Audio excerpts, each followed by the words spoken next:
better or whatever. But when we just break it down, majority of things you don't disagree. You disagree with the way how I approach it, though. And that's the difference I think we are seeing now. You know what? And Sharon, you're right. And I was hoping you didn't say substantiate because I was going to pull my goddamn hair out. But I tell you this, the thing is, me being in the film industry, I noticed that people they're different when they get in front of the camera, you know, and it's just that moment, you know, they get on Fox News, they get on all these different platforms, you know, to grow their channels, to say the most egregious things, and then come back to the Black YouTube spaces and, you know, talk like nothing happened and nobody ever addresses them. So that's a problem too. I think it's got to a point where these people, they've created a world for themselves, right? And this world has corrupted them because they have a whole chat room full of yes people who's going to agree with everything they say and give them no pushback. And it goes to what the old saying is, power corrupts, but absolute power corrupts absolutely. And these people think that they're never wrong. And I think that it just got to their head and it's changing them. And say that again.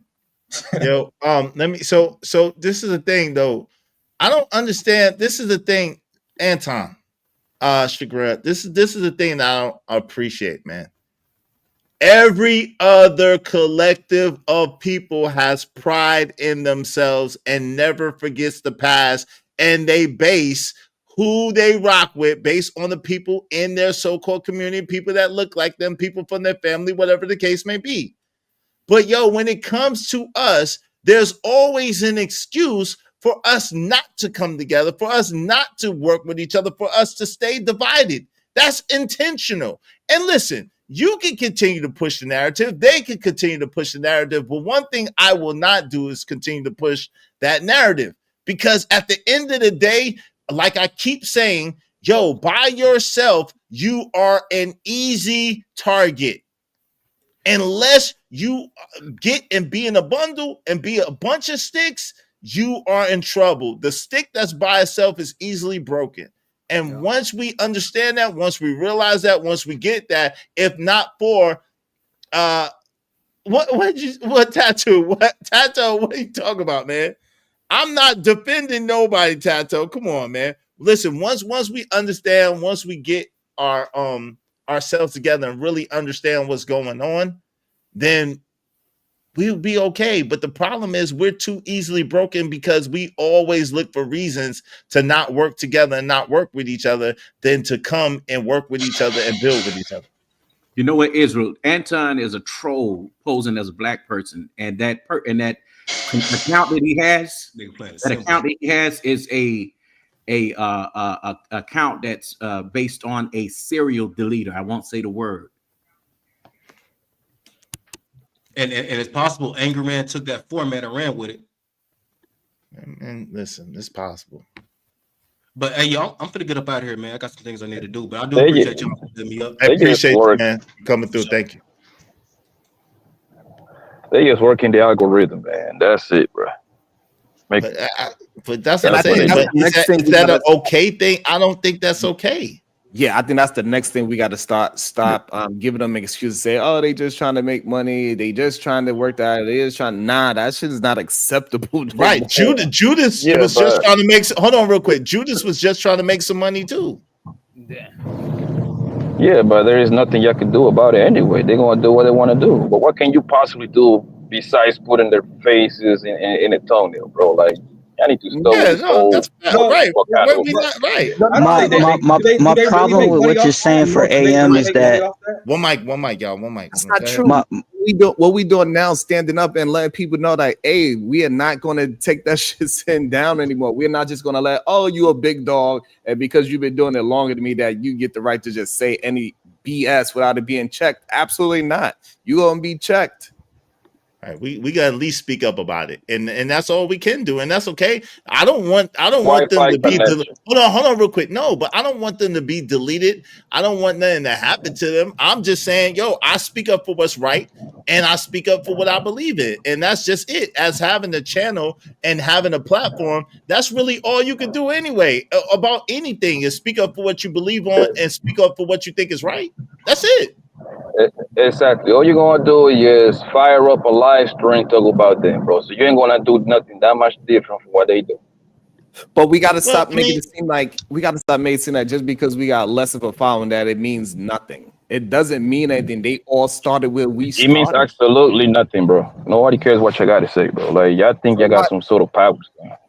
Nah, but yo, you no, we do collectively, but this is the thing. Collectively, we do have it, and that's the thing. Yo, collectively, yo, you can believe what you want to believe, Blanco, and this is what we're saying. Yo, you can't come into our experience and tell us how we experience our experience and tell us what we can and what we can't do. We have a right to choose what we're going to do and what we're not going to do. If you want to be a part of it, cool. If you don't want to be a part of it, cool. It doesn't matter. At the end of the day, we're speaking up for what's right, and that's all that we can do, and that's all we're gonna do. Speak up for what's right. And nobody going to stop you. Nobody going to stop you from making a live stream, bro. But when people start saying, "Hold on, accountable," and shit, come on, gang, y'all need to stop this damn bullshit, bro. Like that's gonna mean anything. I didn't say hold nobody accountable, but I mean, it's just speaking. I mean, listen, at the end of the day, the way things change, I don't know if you understand the how manifestation works. You got to have an idea. The idea. So our thoughts lead to feelings lead to actions lead to results. So at the end of the day, when you speak a thing, you speak it into existence, and then you go out and you do what you speak on. So I mean, yo, there is no change without conversation, and I don't understand why people think that talking is such a bad thing. Brother, nobody's saying that talking is a bad thing. They're on the opposite side of what you're thinking already, bro. That's it. That's all I'm saying. You can say whatever you want, bro. Nobody's gonna stop you from saying whatever you want. This is America, and you can say whatever you want, right? Right? They believe completely different than what you believe on this particular case, and that's fine. But when people trying to take it somewhere else, oh, they need to get checked. They come on, bro. Them boys. That's it, man. Most of the I think I understand what Blanco is saying. Basically, he's saying is that let them have their opinion. That's what he's saying. Long story short, but no, it's destructive. But this is the thing: it's destructive. It's a destructive opinion if you're talking about a young man's life and paying, like Sharon is saying, and I agree wholeheartedly. If you're taking what's supposed to be the best of us, or among the best of us, someone who's actually doing the right things the right way, and they make a mistake, and you're taking them and trying to demonize them and dehumanize them. Like, come on, at the end of the day, yo, somebody got to speak up and say something. Yo, Cash Kid, it's the panel's full. That's what it is. The panel's full. So that's all that is. I say everybody got their own opinion, but at the same time, I don't think nobody should be silenced about, to get the point across, and that's the problem right now. One way or another. Yeah. That's the problem right now. Yeah, one way or another, right? Narrative. So we're not trying to silence them, and we don't want to be silenced either. That's right. And also we able to substantiate. All right, so let me get you got to get your refill on your red pills. He be trying to throw Sharon this is why he be in trouble, because he stay throwing shots, man. He don't know how to stop. But I'm from Brooklyn, baby. I'm sorry. You don't know how to stop. Hey, I'm from BK too. I get it. Hey, that's why we don't run from it. We don't run for no confrontation. You know that. We ain't gonna run from it. The thing is, the thing is that they think that they're right, and you think that they're right. I mean, you think that you're right. But one person thinks they're right, but one person thinks they're right all the time. Oh shit. No, but also, but the difference is, right? I'm always right. It's okay if somebody thinks they're right. Like, their version of right and my version of right. And then they got the part where you can actually describe the reason why you are correct. And you have some stats, some facts, and some data to push behind your ideology. That is the difference. They do not have any facts behind what they are pushing about this young man or that family. And that is the what we got to start focusing on. Just deal with the information. If the information is true, let's process the information and just deal with whatever that is, not the narratives. Exactly. Hey, Tacho, we from the Ville. There's three people from the Ville. Well, I'm gonna give Sharon the Ville today. Now, tomorrow I might say he from Jersey or if he from Connecticut, but today I'm gonna give Sharon the Ville. So there's three people from the Ville on this panel, just for the record. What part of Connecticut? What's the messed up part? So what Sharon is saying is absolutely correct. And somebody else that's really looking and digging into this situation and getting not just going by what everybody else is saying is Freezy, right? Shout like out to Yes, you guys, you guys, Izzy, Sharon, and Freezy, y'all are literally trying to put things in perspective and be objective. I have seen that. Like sometimes I be in the clouds. I don't always be able to drop down. It could because of certain times. But to me, I'm so happy that y'all like all coming together because at this point in time, like this is a young kid, right? That has made a mistake. For whatever reason, who knows? But he don't need to be demonized behind it. You get what I'm saying? And even people that are Christians, if you're a Christian, you'll understand. A person that even if they're a Christian will understand that God forgives, right? And just me, David.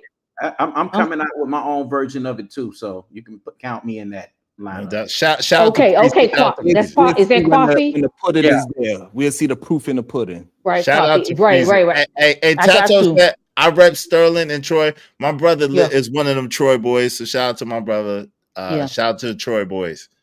Yeah, I've seen Coffee. In the chat. He I know you working your own thing. I got that, and I can't wait till you do what you do, and I'll support because everybody makes mistakes. Okay, and if we have true Christians out there, if there are true Christians, right, that believe in the Bible, and this is not for people that don't believe in the Bible. I'm not talking to you guys. People that believe in the Bible. David slept with a man's wife, got her pregnant, and he had her husband deleted. Okay, right, he knew Uriah, right? Yes, he knew what he was doing. Moses deleted somebody. Y'all know that, right? Moses deleted somebody. So yeah, Moses. Yes, absolutely. Moses came out thinking he was, gonna take care of his, my people, my Israelite people, and somebody was being mean, bullying them and whooping them, and he deleted that person. But guess what God did? He forgave both. He looked at their heart. Right. So for us, we can't read hearts. Only God can read hearts. We can't read hearts. We don't know. So we cannot stand in judgment of anybody, right? Because that's not for us to do. But my thing is, this is a child. He's 17 years old. He's a kid. You get what I'm saying? We all make mistakes. And I don't think that God or anybody, I don't feel like God is judging him because I've seen examples in the scriptures where people premeditated things and God said, you know what? I know their heart, right? And I'm going to forgive them if they change and repent. So I'm just glad y'all coming together and y'all are doing this. And I'm in support. And that's all I have to say. And I'm going to drop down and let y'all have it. Appreciate you, Jesse. Go ahead. Yo, this case is gonna come down to what is going. This case is gonna come down to what is on them phones, the audio or the video, what happened before the altercation, during the altercation, and after the altercation. Simple as that. That's going to break Karmelo or make him. There is nowhere. There is a reason why they took those phones. whatever is in them funds is going to be crucial for the case. Either he's gonna go to jail or he's gonna go home. One of them two. Thank you, Captain Obvious. Yo, go ahead, Sharon. What man? Go ahead. Let me. This is my Texas, Houston. Oh yeah. Leave Drip. Leave. Shout out to my man Drip. Leave Drip out of this, man. Shout out to the Drip Show and the building. What's up, Drip? Are you trying to mock my man Drip? Hell no, man. What's up, Drip? Hey, you hear Sharon trying to mock you, Drip? Hell no, man. That sound like him? Well, at least you know he sounds. Nah. I said, hey, yo, we need two people. Forget what Sharon is doing. We need two people, at least $5 a piece, to help us reach our goal. Help us reach our goal today. Shout out to everybody on the DJ Witch Doctor side of things. What's up, y'all? Shout out to the DJ Witch Doctor chat. What's up? Okay. One question: what is a tether anyway? What's a tether? Oh man, we ain't gonna do that. I don't know. Yeah, let's not do that. I don't never say that, so I don't know, man. I don't know. Hey, listen. Yo, shout out to Mel. Mel said, "Imagine if all man thought that way and just stood by while harmful things are taking place. Exactly, what kind of world would this be? Exactly, bad things happen when good men stand by and do nothing." JC said saying this was a mistake is flat wrong. No, it's not. The mistake was the mistake. He didn't try to delete him. That was the mistake. That's what you got to understand. The deletion is the mistake, family. The deletion is this mistake. Yes. Who's I'm not all men. You got a wave in the back. I don't know who you are, family. And we shout out to Free Zone Lou. Thank you for the $5. Go ahead, Cash. That's Drip. That's Drip. Oh, okay. Hold on. Hey, wait, hold on, Cat. Okay, Drip. Hold on. I gotta let my man. Hey, Drip, throw me a 20, man, so you can kick somebody off of him. Preferably not Sharon, so y'all can go back and forth. Hey, Drip, we pull up. Go ahead, Cash Kid, because you might get kicked. Hey, I'm not a righteous man, but the passive righteous man is beset on all sides by the iniquities of the selfish and the tyranny of evil men. Shout out to you, man. Dope. I even know you can. So you don't mind if I stream it as well? Yeah, y'all can simulcast, man. You know I don't care about that. Well, I got to. I still, shout out to Voice of Venus. I appreciate it. No problem. I don't care about that, y'all. Okay. I just want to make sure I didn't want to be through. Yeah. No problem. I appreciate y'all. No problem. Go ahead. What's up, Cash Kid? What's up, Venus? Hey, so I just want to put in my 2 cents before they kick me out or something. Yeah, before you get kicked out. Wait, you gotta put $10 more. Free Zone, you gotta put $10 more up. Go ahead, give me $10 more, Free Zone. Jalen, they kicked you down. Okay, so I'm sorry. So Jalen. let me finish. So I'm not focused on the race. Hold on, man. When I'm trying to handle my business, don't let me handle my business, and then you get to talk, okay? All right. Hey, Blanco, if you Blanco, wave in the back on the one that you're on, okay? Shout out to Witch Eye. Wave on the one that you on, Blanco, because you got 2 up here. Okay. Come back. It's in. Okay, Jalen. What's up, Sugar Bone? Blanco, I need you to wave in the back, bro. Which phone you're on? Because you got 2. Okay. Hey, go ahead, Cash Kid. I'm sorry. Go ahead. Yeah, so thank you. So you did a very good breakdown, bro. And I'm focused on the law part of it. Like, I'm very interested in how the law plays out in the US. So you break down the whole Case and Allison thing, and I went to do some research on it and found out that the case is actually still going on. So yes, I went into ChatGPT and looked for a case that has been settled that kind of goes with the case that we've been presented here. And I got one. So let me present this, okay? But that's wait, hold on. We don't want. Hold on. You ain't gonna be able to present a whole case now. One second, Cash. This is the thing. Hold on. Wait, hold on, real quick. You're not gonna be able to present a whole case. Hey, Sugar Bum, you're not gonna be able to present a whole case. But let me say this: most of us, and y'all can tell me if y'all disagree. Everybody on the panel, hold on, real quick, Cash Kid. Even y'all can tell me. Thank you, Free Zone Lou again. Y'all can tell me if y'all disagree on the panel. Most of us. It's not that we think that Karmelo is innocent or that he didn't do anything wrong. Most of us are just saying, yo, number one, he didn't premeditate anything. It's not premeditation. So he don't deserve no whole big long period of time. Number two, the fact that they're trying to demonize him, dehumanize him, and make him out to be this criminal thug. That's what most of us have a problem with. Am I wrong? Anybody on the panel? You're right. But I just say this, when it comes to a boy from the ages of 13 through 14 and 15, you know, they start to try to take things in their own hands. Hey, man, I don't want nobody looking like have me looking like a punk. And the other situation was too when them boys were on social media, you know, displaying their firearms. You know, that probably played a part of it too. The way he says, well, if they try to do something, you know, XYZ, you know. But I really think that boy went there to do what he loved, you know, to watch the track meet, you know, and he's a track star, so he had every right to be there, and in the same school district as well. Does anybody disagree with that sentiment, or how do y'all see it? What's up, Drip? You want me to let you get in here next? I agree with everything that you said. Hold on, I agree with everything that you said. The only part that I find questionable, because I don't have any video or any of that stuff, if I'm going off the police report, I find the premeditation thing to be a gray area that could be problematic in court. That's the only thing I see. Okay. Yeah, I'm with Sak Passe. He deserves a fair trial and not to get overcharged. I agree with you, Sak Passe. I agree with that. Absolutely. That's why I agree. Hey, Drip, what say you, man? How you doing, Drip? Man, I'm trying to figure out why you got this nigga up here trying to mimic somebody that don't sound nothing like me. What's your problem, nigga? You all right? You talking to Sharon or me? Yeah. You talking to Sharon? Why would I be talking to you, bro?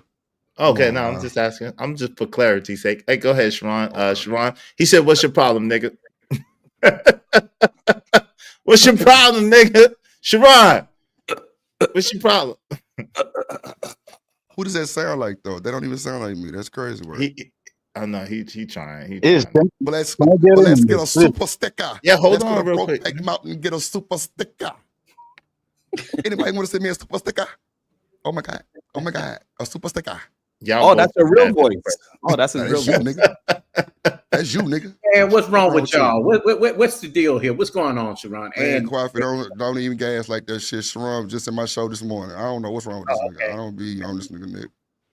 Just, you know, hey, listen, Sharon Drip. Sharon threw like 6-7 shots at us since he's been up here. So you can't take that. Oh, damn. Yeah, pay me, Drip. I need to get paid. Shout out to El Cheapo in real life. How you doing, sister?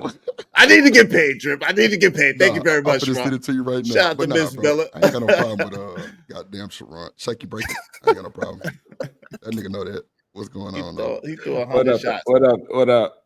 Good day to you. Hold on, is it? Let me go and see your money right now. I appreciate you. He threw 100 shots. Did you want to add anything on the conversation though, Drip? Or I covered some of it, but clearly everybody's covering it. But man, look, I just want to just see how this shit play out, bro, because it's gonna be one for the books. That's right. No doubt. Hey, let me ask y'all this. Shout out to you, Jalen. You more than welcome to come back. When there's room. Hey, shout out to Dawn. What's up, Dawn? Hey, let me ask you a question, y'all. Do you think like with this chasing case that it might be 3 years before they even go to trial? You know, that case was 2022, and they're just now going to trial like the beginning of the month. I definitely believe it's going to be a while, and I think it's smart if the prosecutor makes sure that it takes a while. He don't want to rush this case because the quicker they get the information out, it's not going to be good for the Metcalf family, I believe, and I believe that's the reason why the Anthony family is holding back the information that they have, and they did a really good job of holding their tongue up into the press conference and not saying anything. The father holding back his tongue still, even with this situation with the other father showing up at the press conference. Is very smart, very intelligent for them not to say anything because they most likely they have the smoking gun that's going to probably exonerate their son. This is what I'm assuming. This is why they so quiet, because usually the person that's the quietest is probably have the biggest weapon, and I think it's they're going to prolong it so we could kind of forget about it, and this way they will have a chance because facts. I don't think that nobody should do the prosecutors or the defense work for them. Let the case play out. And that's the problem right now we have on the internet, where everybody is, giving their opinions. And I'm thinking, I agree. It's just so good that they said last night, hey, we're not going to, listen to the media. We're not going to listen to social media. We're not going to listen to the news media. They need to deal directly in court within their own jurisdiction, because we got different people from different areas that think they know the Texas law, and they don't. I ain't gonna lie though, if you seen them boys walk into the frame when they had the interview with the mama, bro, they are huge. I know it. Some country fed white boys, and Karmelo, a little old bitty guy. I saw it. Hey, shout out to the skinny brothers. We don't die, Jesus. We ride. You heard? But listen, Henry, if Henry Cavill and his twin brother roll up on you, I'm manifesting kryptonite so fast. Yeah, crazy. Hey, Bishop said, I told you the logic and spirit of Tariq Nasheed has a spell on y'all, Izzy Bands. No, he doesn't. Come on, don't do that. Alexis Williams said, Jalen Man of Christ is in the building right in time for Good Friday. Shout out to you, Alexis Williams. Downhearted said, right, Witch Doctor. L7 said, blouses on that BS again. And Knox L said, I don't think some brothers hate black people, but I do think some of us take on a self-righteous opinion towards situations, and that can be destructive. That's a good observation. JC the Conqueror said, if it was reversed, y'all ninjas would not be saying this. Yes, we would. Yes, we would. We've said it. AI Major said, we create some monsters. Grace Broadway said, the rat is in the building. Damn. So what is it that we wouldn't say is so my issue with that, right? What is it that we wouldn't say that is so crazy? I think that the main problem that we have, right, is that we are not understanding if it was reversed. Austin might have not even went to jail. They would have been doing the investigation while he was home. That's number one. Well, but that's not true though. Hold on, Sharon. We can't do that because Sharon, hold on. That I mean, just build it and you could go ahead and destroy it. Okay. And another thing is that we see it in so many other cases that happen in that state where they do not get $1 million bond, right? We see it in so many times in that state that people of that hue, they could chase somebody down for their property and delete them in the middle of the street and they go home. And so all I want, I'm going to say, for myself, I think the majority of the panel is feeling the same way. We just want the law to be upheld for all parties that live in that state. It's not about it being a moral situation. It's not us saying, hey, we find again not lick back against other human people or the system. It don't have nothing to do with that. And you cannot force them to have that opinion of a lick back or a get back. But this is the thing, though, Sharon, right? So with Kaysen Allison, right? That is in Belton, Texas. And he was on the $1 million bond. That was the white kid who stabbed Joe Ramirez in the bathroom, right? They was going to fight. He said he didn't want to fight. Once he got in the bathroom with the knife, Joe Ramirez swung on him and then he stabbed him and sliced him up, right? And Joe ended up dying. May God rest his soul. So now this is the thing. They did have Kaysen on $1 million bond. His bond, like Karmelo's, got reduced, but Kaysen's got reduced to $175,000, not $250,000, right? Also, like I said, this happened in May of 2022. They're just now going to try. They're just now having the actual trial right now. You know, I think it started a few weeks ago, a week ago, something like that, right? But the thing is this. He pled not guilty. He's trying to say self-defense. So it is eerily similar, but the difference is the public opinion, the public perception, and the court of public opinion, and how people are trying to go after donations, how people are spreading lies and propaganda, how people are going and spreading misinformation, propaganda about because he's so-called black that he does this and he does that and he's like this and like that. So that's what the major difference is, if that makes sense. But Texas did put him on the $1 million bond, though. And I respond to that. They run after the judge. I don't know. It didn't happen.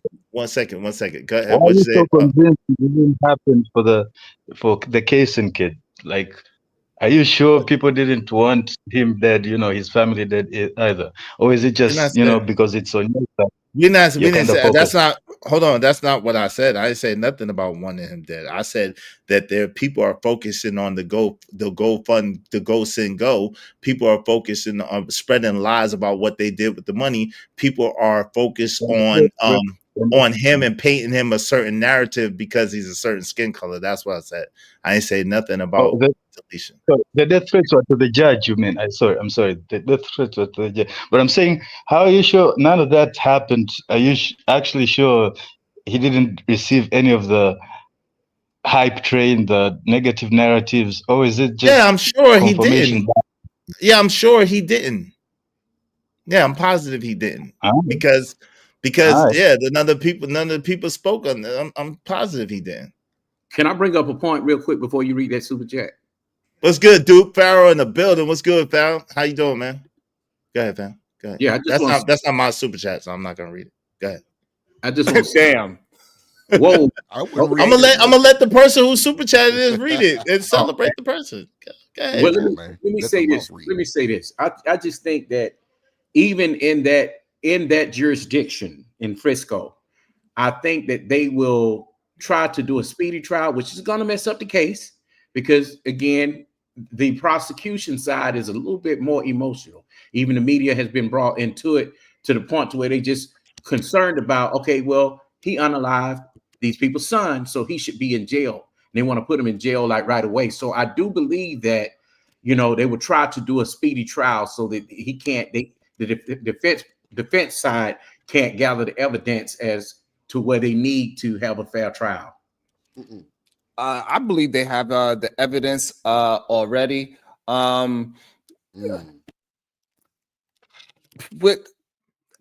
think the only thing I believe the prosecutor got is the knife situation, and everything else, if it holds up, even with it being on the side of the prosecutor's information being out there, even with that information out there, we still looking at it as it's possibly that this kid was instigated against Karmelo, right? So that, and we know that this information that is out is from the police report and from the prosecutor side, because that's just how things work over there in that time. You hear the prosecutor side first, so this way they can get the highest level of charges on the person. That's why the charge is so high, right? So that's how we know we are getting it from their side first. So and this is why we believe, after even seeing the information that they provided for us to paint the situation in a way for the prosecutor, it doesn't sound correct. It doesn't sound proper, as if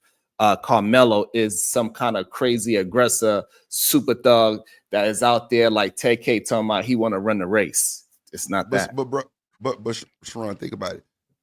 If the autopsy come back and say that he was not unalive by the knife, did he fall down some bleachers? What he push? Crazy. I want to bring it back to the law. He would have had to fall up some bleachers. Actually. No. Is under the tent? It was bleachers. It wasn't premeditated. Yeah, no, but what you're talking about with that tarp is, hold on real quick. What you're talking about, what's up, Male Monkey? What you're talking about with that tarp is it was actually up above the bleachers. So he wouldn't have fell down. So I don't know. Shout out to my guy, Duke Farrell in the building. Good to see you. Yes. You keep saying it wasn't premeditated murder. Now, I'm just doing a quick ChatGPT search here, and it says Texas technically premeditated murder. Texas, it doesn't mean premeditated murder. It uses terms like capital murder, manslaughter, and criminally negligent homicide. Now, the thing is, it says here that premeditation isn't required in the statute. Like, only the intent and the state of mind are key. So the whole thing of like, he didn't plan to go there, that doesn't matter. It does intent. So The first degree does. You're mistaken, but okay. Like But usually, you're mistaken. if they prove that he did say, "If you touch me and see what's gonna happen," that is premeditated. No, not necessarily. No, hold on real quick. Hold on real quick. Not necessarily. That's not necessarily. Because that could be a warning, right? Drip. That's not necessarily premeditation. That could be a warning, because if he couldn't get away with it, if he couldn't get away and get out the situation, and there's depending on what they say, if they said we're gonna do this to you, we're gonna do that to you, and he like, look, touch me and see what happened, man. Y'all better not touch me. You know what I'm saying? Then that's not premeditation. Israel's right. He's right. He's right. Let's about go that. there. Self-defense. Let's go self-defense. Under Texas Penal Code 931 to 932, self-defense is justified if reasonably believed force was immediately necessary to protect yourself from another's use of attempted use of unlawful force. Okay. 2, you did not provoke the person. 3, you were not engaged in criminal activity at the time. Now it says Texas will stand your ground state, so there's no duty to retreat if you have a lawful right to be where you are. Okay. Right, and he now did. In the scenario, he said, And also, if you bother me, now in the scenario, if you say touch me and find out, and you touch me, then I pull out a knife and stab. That's you. not what happened. But that's not what happened. That's not what happened. Let's see where it goes with it. Even though we could correct it. Right, but that's not what happened, though. It's not even close. Wait. Okay, let me amend it. So, Cash Kid, do you know that's not what happened? Okay, let me paint the whole picture. You come to me. You say, move out of this place. I say, nah, I'm not moving. I say, hey, you better move. I'm going to rough you up or something. I say, yo, touch me and find out. You touch me. I say, yo, punch me and find out. You punch me. And then I stab you. Now, he can't control that man's mind. He can't control that man. It's okay, y'all. It's okay. Is that, first of all, do we agree on the terms of the scenario before we proceed? Can I jump in, please? Yeah. I think the problem is the language barrier. Maybe for you, Cash Kid, because the way how your accent sounds, you'll probably be more literal to what you're saying by literal. So, when we're talking about hold on. One mic. Go ahead, Sharon.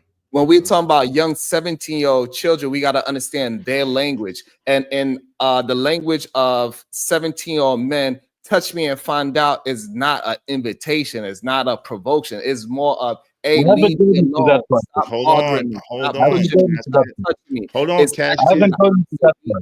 Hold on. Let Sharon finish. Hold on. Go ahead, Sharon.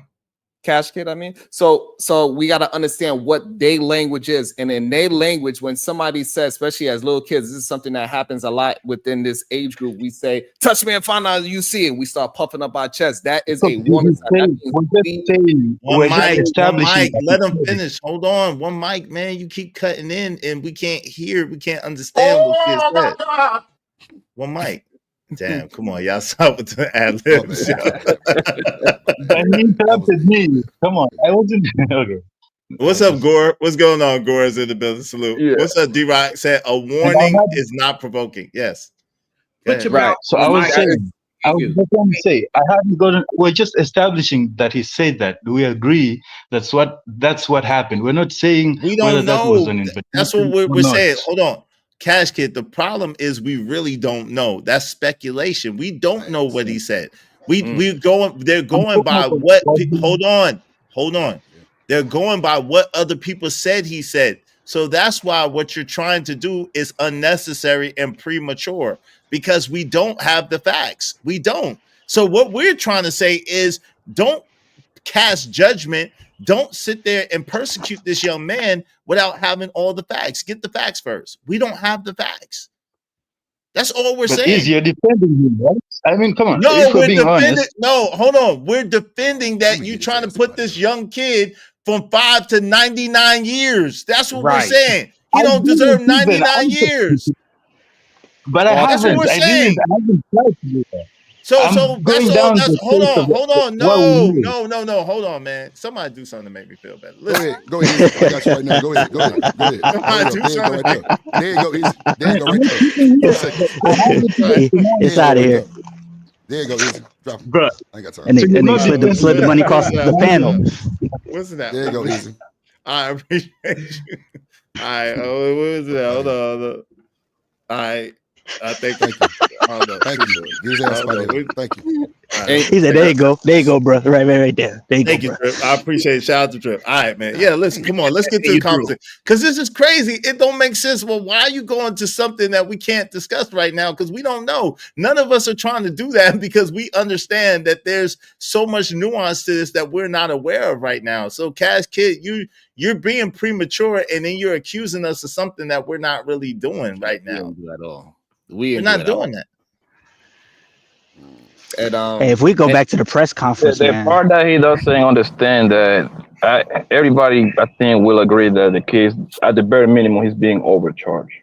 Yes. You see what I'm saying? Which it might play good in the core, or it might be actually messed up for him in the core. Who knows? We gotta wait and see.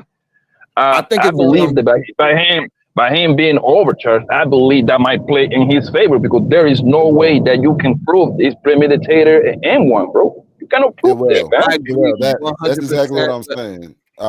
That's exactly what I'm saying, Blanco.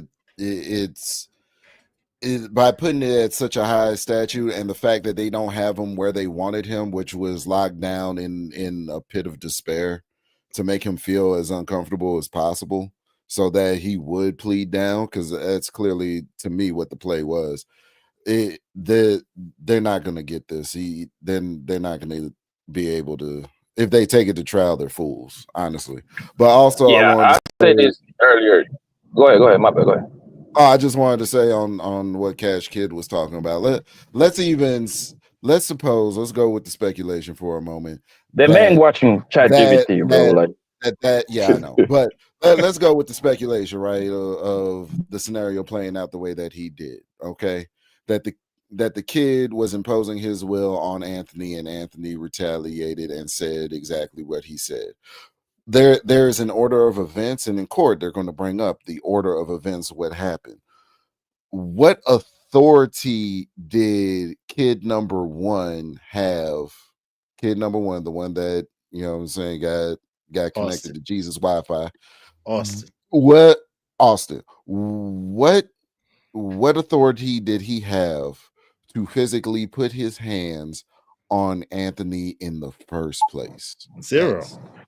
If you watch the press conference, which it was well done, they already, you can tell or you can kind of see a little glimpse where the lawyer is going.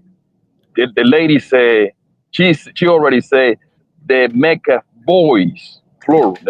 She said then 2 boys was coming at her boy. So you already can see that they painted the picture already that then 2 boys was gonna jump Karmelo. Right. So that's how they're gonna go. Hey, Cash Kid, you got 15. Hold on real quick. I apologize. Cash Kid, you got 15 minutes in the box. Let me read this. DJ Witch Doctor, you got it. Caramel Drip said, a young man's life is on the line. His family is being threatened in docks, and another young man lost his life. This is the time to speak up. It absolutely is. Go ahead, Witch Doctor, you got it, bro. Man, what's funny is a lot of this, the stereotypes they're trying to paint on the young black dude, most of that stuff applies to the other family. And if this was the other way around, come on, man. Imagine if it was twin black, man. Yes, most black kids is seen as adults already. 2 of them and they twins and they look the same. And they 6'1", 230 at 17 years old. They would make a horror story off of it. Yeah, that's a fact. Yeah, but I think too that if they would have, if it would have been Karmelo that was deceased, they still would have painted him to be the the criminal. That's a fact. Yo, Sugarbone, what's up, Sugarbone? She said, why are white people and black conservatives making this about race? Because it's profitable. Let's be honest. Can we be honest? It's because it's profitable. That's why they're making it about race. Because there's a lot of people that's gonna pay for it to be about race. There's a lot of people that's gonna and there's money. Look, think about this. They raised almost $500,000. I think right now, Austin's people raised at least what 300,000-400,000. Yeah, hell no. I think it's way more than the black. It's more than that, actually. Yeah. Oh, it is now. Okay, so they're both getting threats and they're both getting paid. But I don't understand. I don't understand why you're surprised because they raised over $1 million for Zimmerman. So I don't understand why you're so surprised. And also, the other kid, he got $2 million. They raised for Rittenhouse. But I think the other people that is doing it, I think they doing it for political reasons. They are trying to move their political agendas, not necessarily money. But at the end of the day, it's still going to be about money because you expand your visibility is going to essentially spend money. But I think they're doing it for a political gain. They want to stay strong within a political confine, which is the new Black MAGA, because they like a third party now. Because Republicans themselves, they're going to start separating themselves from, I believe, the MAGA party themselves. And I think MAGA is going to turn into its own cult-like party, like how the Green Party and X, Y, and Z. And they are trying to solidify themselves as a Black MAGA representative. And they all too are being divided themselves too, Sharon. Right, they're fighting amongst each other. Right, there's a lot that don't agree on this situation, especially when it comes to so-called Black people. The part that is funny is that conservatives believe on staying your ground rules by any means necessary. Sure, that's what's crazy. Because if you look at you look at all the states that are like how you call those states? You can carry guns in the open. Open carry states. Most of them are going. The majority of them going to be Republicans. Yeah, they're conservative states. Yes. Now all of a sudden that this kid pretty much exercise his right to stand your ground. Hopefully, now it's a problem. Come on, man. Even with their own belief, they're all messed up. 100%. They are 100, and I'm just happy that we can get some a band of people that just call out the BS and the hypocrisy of it all, because for so long we was kind of agreeing with the half truths that they were saying, and now we starting to see as time progressed that the Black culture is not as trash as it was 10-20 years ago. It has moved. The goalposts have actually moved. We are not representing the danger of America. We do not represent 77% of violent crimes in America no more. That's not Black fatality. Men. But how long you think it'll last, Sharon? as long as we start propping it up and giving it the proper protection that is needed. A family like this is supposed to be protected under the Black community, not broken down and try to make something out of nothing. Yeah. Well, as an order of protection, I think that spokesperson needs to be removed. He was absolute trash. Yeah. He was out of line. He was garbage. Hold on. What? Why was he's he absolute trash? He's a you talk about political agendas. That spokesman was trash. Well, hold on. Hold on real quick. What y'all don't understand is he's the security. He's the security detail. He's not the lawyer. He's the security detail. Yeah. He's like the Nation of Islam. Right. Explain, because he had an awesome suit, by the way. Explain. Hold on, real quick. I apologize. Give me 1 second. Cash Kid. Nobody paid to reverse your bounty, bro. Stop it. Nobody paid. Nah, they put more bounties on your head. They put more. Yes, they put more bounty on you. Nobody paid to reverse your bounty. He said, "Keep Cash Kid in the back. I can't get jiggy with this ish." So he put extra money on your head to keep you in the back. Okay? Shout out to you. That's not a reverse. That was insane. I want to know for the people that feel like this guy was he did the family a disjustice. What did he say that did the family a disjustice? Bringing up the whole Kyle Rittenhouse thing is not. He brought up previous cases. he also, along with everybody else, is making this a race issue. So that's problematic. And then he disrespected the kid's father, regardless of how people feel about the situation. Just strategically, that is not wise to do. Wait, hold on, Freeze on Lou. Wait, Really? he did. Hold on, real quick.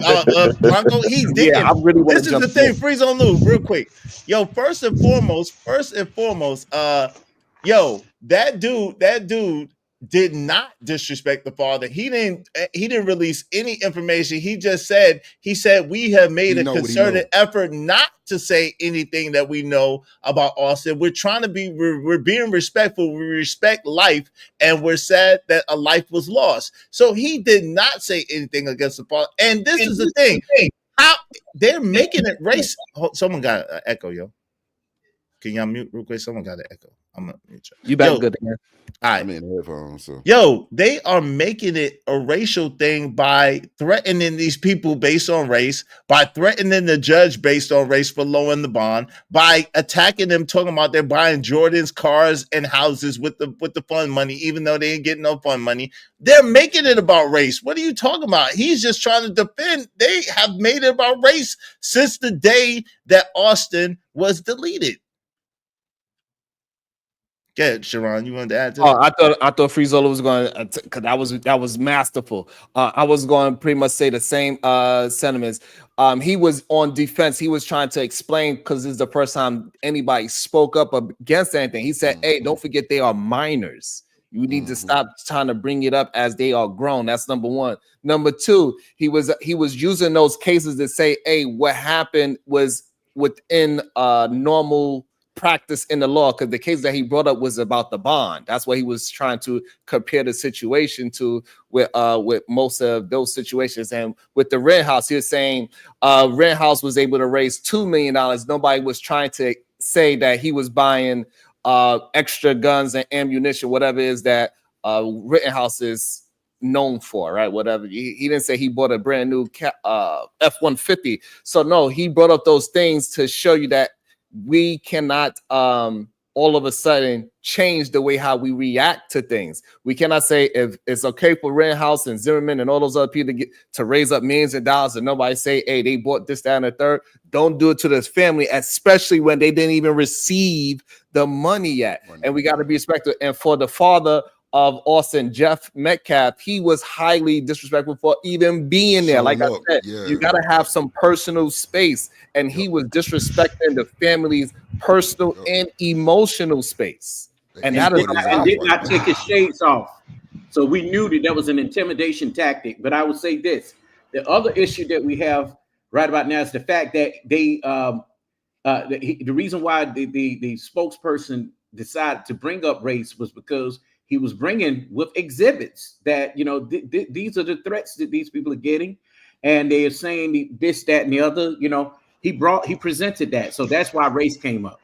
He said Black America does not have to pull the race card anymore. Like he went on a whole diatribe about how the black community. No, but that's not smart to say as a spokesman for this group. That's what I'm saying.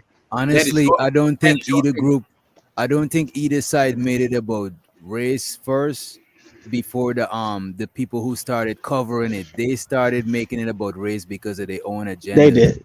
I was watching Absolutely. Nancy Grace, man. I nearly threw up, bro. Like, yo, bro. Like, how does people like Nancy Grace become what was she again? Damn, what was her position? Was she a district attorney or something like that? Something like that. Yeah, but yeah. When I chat GPT all her scandals and she's reckless, bro. Oh, like, yeah. Hey, what about what Megyn Kelly? Hey, did you hear what Megyn Kelly said? What she said? It's rough. Not yet. Megyn Kelly was like, when she first dropped the story, Megyn Kelly was like, "Oh, so this kid, all he did, talking about Austin, all he did was tap somebody and say, 'Excuse me,' and this black kid turned around and stabbed him in the chest." That's how Megyn Kelly put it. Kid? Yeah, that is crazy. That's crazy. Yeah. And that's why, this is why it's a point why the spokesman, he represented as, "Hey, listen, I don't have to bring up race because I'm black every day, because it's important where they are at. They are in Texas. This is a real thing." He don't have to bring a res because you see it. It's And just that the ain't, truth and of that the ain't, yeah, and that ain't playing the victim. That's the truth. Man, if I'm the dad, I'd rather me speak than the fake Al Sharpton that says dumb words like he's talking about worser Nah, and I being think inarticulate. that's a It's good play. absolutely insane. My fault, but I was think it absolutely disgusted by the fact that I think the father is completely silent in this entire situation, just sitting in the I back, think it's fucking always a docile, good. No. just This all man, that stuff. But It's I think absolutely it's a disgusting. good play to let No, the representative speak. I sir. think that is a good play. I think that was a good play. I agree wholeheartedly with you, Witch Doctor. Yo, because at the end of the day, what you want him to do? Get his son sent. Yo, he's angry. He's mad. Yo, his job. Yo, people is calling his job, sending death threats. People are threatening his little children. People are making his wife uncomfortable, and his son just got out of jail for damn 2 weeks or something like that. After being in jail, Everybody's mad, is he? The but other dude but just lost his hold on. son.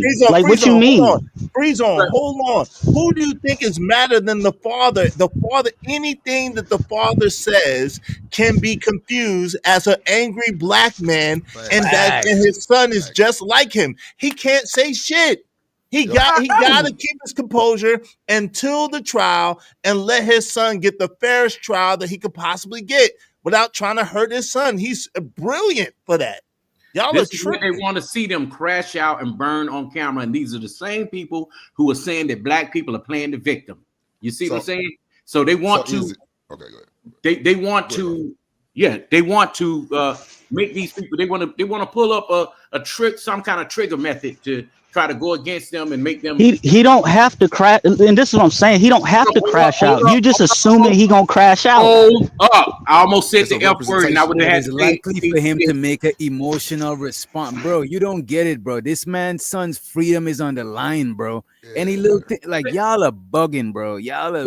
Let me sung finish. emotional. You actually sung like the emotional person. Because you just thinking that you just feel like the dad's supposed to talk.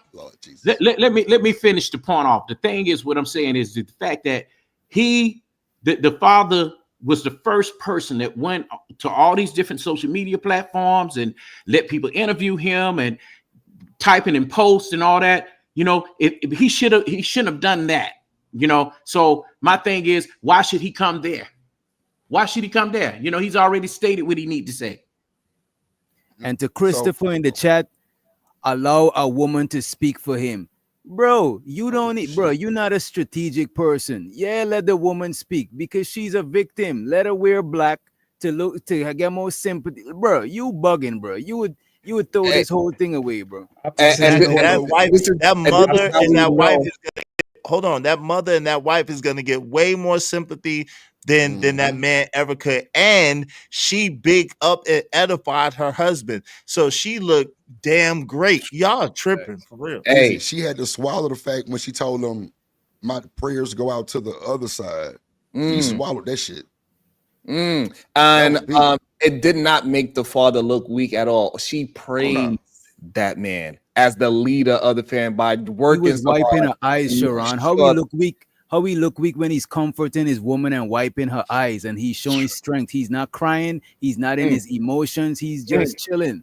Like y'all are bugging, bro. But there was a Denzel Thug tear though. There was a Denzel Thug tear that came out. Hey, what's up, man? How you doing, bro? Doing good. What's going on? Salute. Another shooting. I have a feeling we have a disagreement. Go ahead, MRM. You guys can hear me pretty good? Yes, you sound really good. All right, appreciate it. So, man, this whole thing is just overall, it's just a huge tragic on both sides of the family. What's crazy about it, man, is that, man, the fact that folks instantly jumped on it and turned it into a race thing, that just instantly just made me just like, oh, here we go. Now it's like, oh, now here we go. Another black thug dude doing X, Y, and Z, getting ready to get away with doing this. You know, if it was the other way around. And man, I just sat back and was like, guys, we got to wait for a lot of stuff to come out. For one, this hit close to home because that was my stuff that I did. Track and field was how I was able to go to college and everything. I did long jump, high jump, triple jump, the 4x1, 4x2. I was a decathlon athlete and all, right? So we had these type of things all the time where people would set up tents in various places across the field. It can be outside of the stadium, whatever. If it started to have like any type of torrential rain, it was known that, man, hey, if I'm running somewhere, we would go and run under anybody's canopy. And most of the time, if it happened like that, most people won't trip because they know it's out here raining, right? Usually that's not an issue. So in this particular case, this what messed a lot of people up is that I tell people all the time, although they try to put me in the box me as saying that Ty is a conservative. No, I tell people, don't try to box me. I'm not left. I'm not right. I'm just me, period. So now, if a lot of my stuff lines up with one side, you try to box me that way, that's all on you, right? If you try to put me on the left, that's all on you. In this case, I'm telling you straight up, I was like, man, a lot of people that I know that I rock with that's on the right, I'm like, y'all, hold on now. Something don't line up here, because the way I looked at the young guy is the way I would look at my own sons.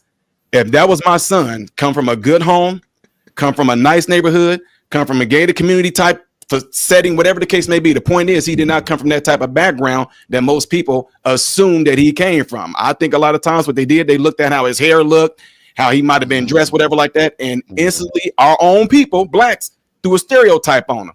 I mean, the dude became a thug and everything overnight. So when more facts and everything came out, it became apparent like, wait, something don't line up here. Being an athlete, number one, still right now, we're very competitive. Testosterone and all that stuff is involved, right? So when he was under that tent, and I know whether people are saying what happened or whatnot, the point is, if he did indeed say, touch me and see what happened, he never should have got touched. If he said, punch me and see what happened, he never should have got touched. Regardless of what people may think, when someone make that comment, I'm just saying, I know y'all can say it's anecdotal. Growing up in Chicago and growing up in Central Illinois, in the hood, in the ghetto, when somebody says, dude, touch me and see what happened, that is not a threat. That is a warning. That means whatever is happening, whatever is being done, that means you are taking me there. And I'm trying to tell you that if you do this, I'm going to fire off, I'm going to pop off, I'm going to snap, I'm going to go wild, I'm going to go crazy. Now, according to what we all heard on some of these reports, Austin put his hands on dude. And then he got, you know what? Now, the other thing that came out is the fact that they made it out like he was out to just get somebody. I'm telling y'all, I've been battling with some of the folks that's on the far right, right? They were, what in the world was he doing bringing a knife? Well, I have a home in Florida too, right? Do you know how many kids bring a knife to school in Florida? All the time. These young men down in the Panhandle, these guys all carry knives all the time, pocket knives, whatever like that. And it's like, oh shoot, I forgot I got my knife on me. Let me go put it back in the truck. It does not mean because they're carrying a knife that they have intent out, or I'm getting ready to get ready. Somebody come at me. That doesn't mean that's what that means, right? So it's so messed up right now because everybody is throwing their own, view of what happened. Oh, I know what happened. I can tell you right now what happened. He went looking for trouble. We don't know that. But even if he was or if he wasn't, the whole point of it is he never should have got touched. If dude would have just been like, hey, you know what? If they'd have been talking trash, whatever like that, leave it at that. Dude could have been like, hey, coach, this dude is under our canopy. We tell him to go. He's not going to go. But they're saying that there's video out there, which I don't know if you guys know about that. And if there's video out there, that's going to be the main thing I want to see right there, man. But other than that, That's my piece on that for right now. I don't think that it was intentional. I don't think it was premeditated or anything like that. It literally, honestly, in my opinion, is a high school fight gone bad. Yeah, right, hey, Ty, they got multiple videos. Actually, they confiscated like 3 or 4 phones. Hey, shout out to Marcus Evans. What's up, family? Give me 1 second, y'all. If y'all want to on your side, Witch Doctor or Sharon, I can't tell who. If y'all want to read y'all chat, y'all can. Give me 1 quick second though. Shout out to Bandit Ramelo. Yeah. I'll say this real quick too. A lot of people that's like follow my channel and even people that show up to my speaking events, I promise you, they will tell you. I just came from one with Charlie Kirk, right? I tell them all the time. I said, I get Charlie Kirk, them, if people do their thing. I've spoken on the stage with a lot of prominent figures. I let them know. I said, look, I'm not a political figure or anything like that. But I say all the things I say, guys, y'all can call me names. I don't care. Y'all can try to provoke me, drop the N-bomb. I just tell them all the time, just please don't touch me. Just don't touch me. I mean, It's good. Just do not touch me, because if you touch me, you have no say so on my response to you putting your hands on me. I say it everywhere I go and where I speak. And thank God it hasn't happened. But I let people know, I'm like, hey, I'm just saying, if you're gonna end up missing your bottom lip or your nose, I'm just telling you, just don't touch me. That's all. Hey, shout out to Bandit Romello 747 Bangkok. I got you on that. Big mad cause we's living better. Tulsa, anyone? Yo, go ahead. I don't know which doctor, if that's you or if that's Sharon, if y'all want to read our chats. Okay, you got it. You got something too, Sharon? To Chris Reed. He said, will people on the internet and the media cause Karmelo to get 20 years or more in prison? What y'all think? I think the internet could muddy the waters for the jury, because it's gonna be hard to find people who wasn't following this story on the internet. Everybody's seen it. Yeah, we got. Hey, listen. So for y'all, if y'all cool with it, we only gonna read the ones $5, well, $10 or more for y'all. Is that cool? Because you know what I'm saying, y'all know the game. But easy bands. Hold on, real quick. Sharon, it is my side ain't rich, bro. You know what I mean? Nah, I know, but like, you know, I feel you, but come on, which doctor, like, come on, man. Put that big red one up. Yeah, put that big. I'm gonna put the big red one up. Shout out to Thomas, even though he give it to me, but shout out to Thomas. Go ahead. Wow, that's crazy. That was crazy work. Shout out to T. Thomas, the resurrected Saturn God, with the big 100 ball for the collection plate. Thank you so much for supporting your host of this discussion. Salute to everybody that is watching. I hit the like, hit the share button. We are all in. Oddly enough, we are all in agreement today, which is an awesome thing, that we are standing tall for a young black man, a young family that is doing all the right things. And this is what we got to do. And we do have a community. Because when we've been saying for 5, 10, 20 years that the black culture is trash, and then we got somebody that's representation of the opposite of trash culture, this is what we should be doing and speaking up for the positive and productive representation of our communities. Facts.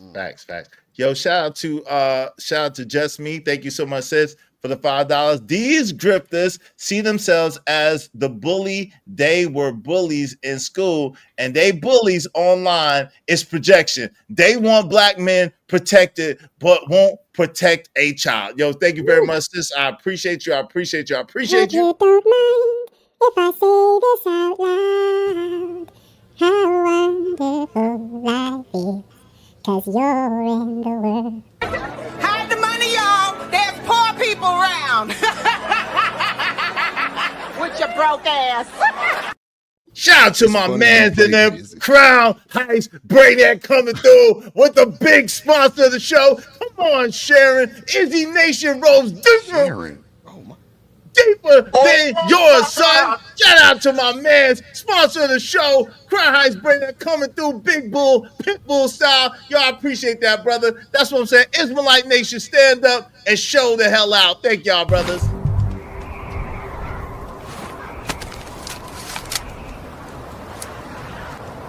God damn it, I like the way you do bit.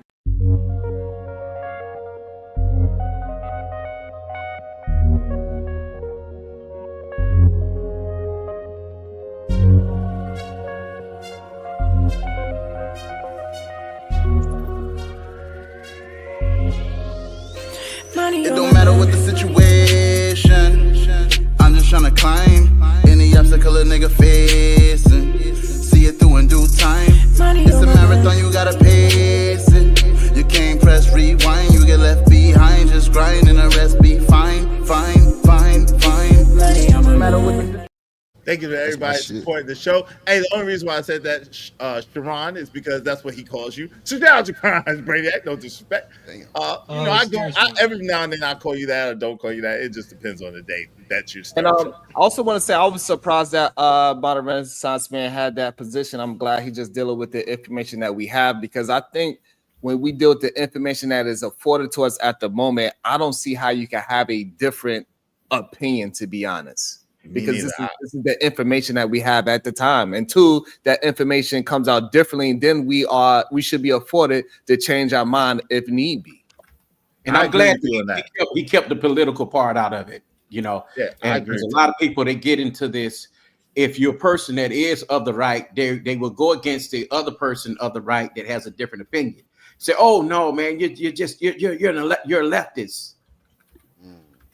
Yeah. Yeah, I appreciate that. And I agree with you wholeheartedly, Sharon. I agree with you wholeheartedly, narratives and dialogues and modern renaissance, man, on that. I really don't see how people, especially with children, sons that look like us, could think a different way than that. I don't understand that. Yo, shout out to Stanley G. Rock the Block. You can't stop or not. I gave the warning. Yep. Bishop J. Jermaine says, see, me disagreeing with Izzy Bands and others is not me being conservative, quote unquote. Now, I know white folks and I know racist white folks and I check them. Hey, man, listen, you're entitled to your difference of opinion. I just don't see how we could, like, crucify this young brother. I just don't get it. What's up, Male Monkey in the building? Austin's father was the first one to say in public race had nothing to do with it. All right, shout out to that. But he shouldn't have went to that press conference. That was just bad luck all the way around.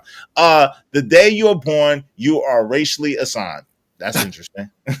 Yo, Corey said, y'all fooled by this fake Al Sharpton. LOL. No, but he's the security. They need to keep him. He's the security, bro. Trust and believe that. K. Dot, the GOAT. What's up, man? K. the GOAT said, it's not premeditation. Watch and see can simply can imply many things. The problem is it doesn't specify that's I'll delete you. Yo, and then listen, we are not aware of the conversation. The conversation is about to come out, y'all, when they go to trial. We're not aware of the conversation.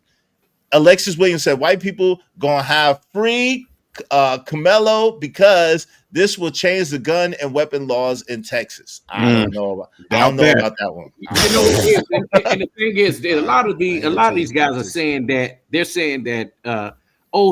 he coerced him into doing it. Do this man have any kind of do this child? I ain't gonna say man because he's not a man.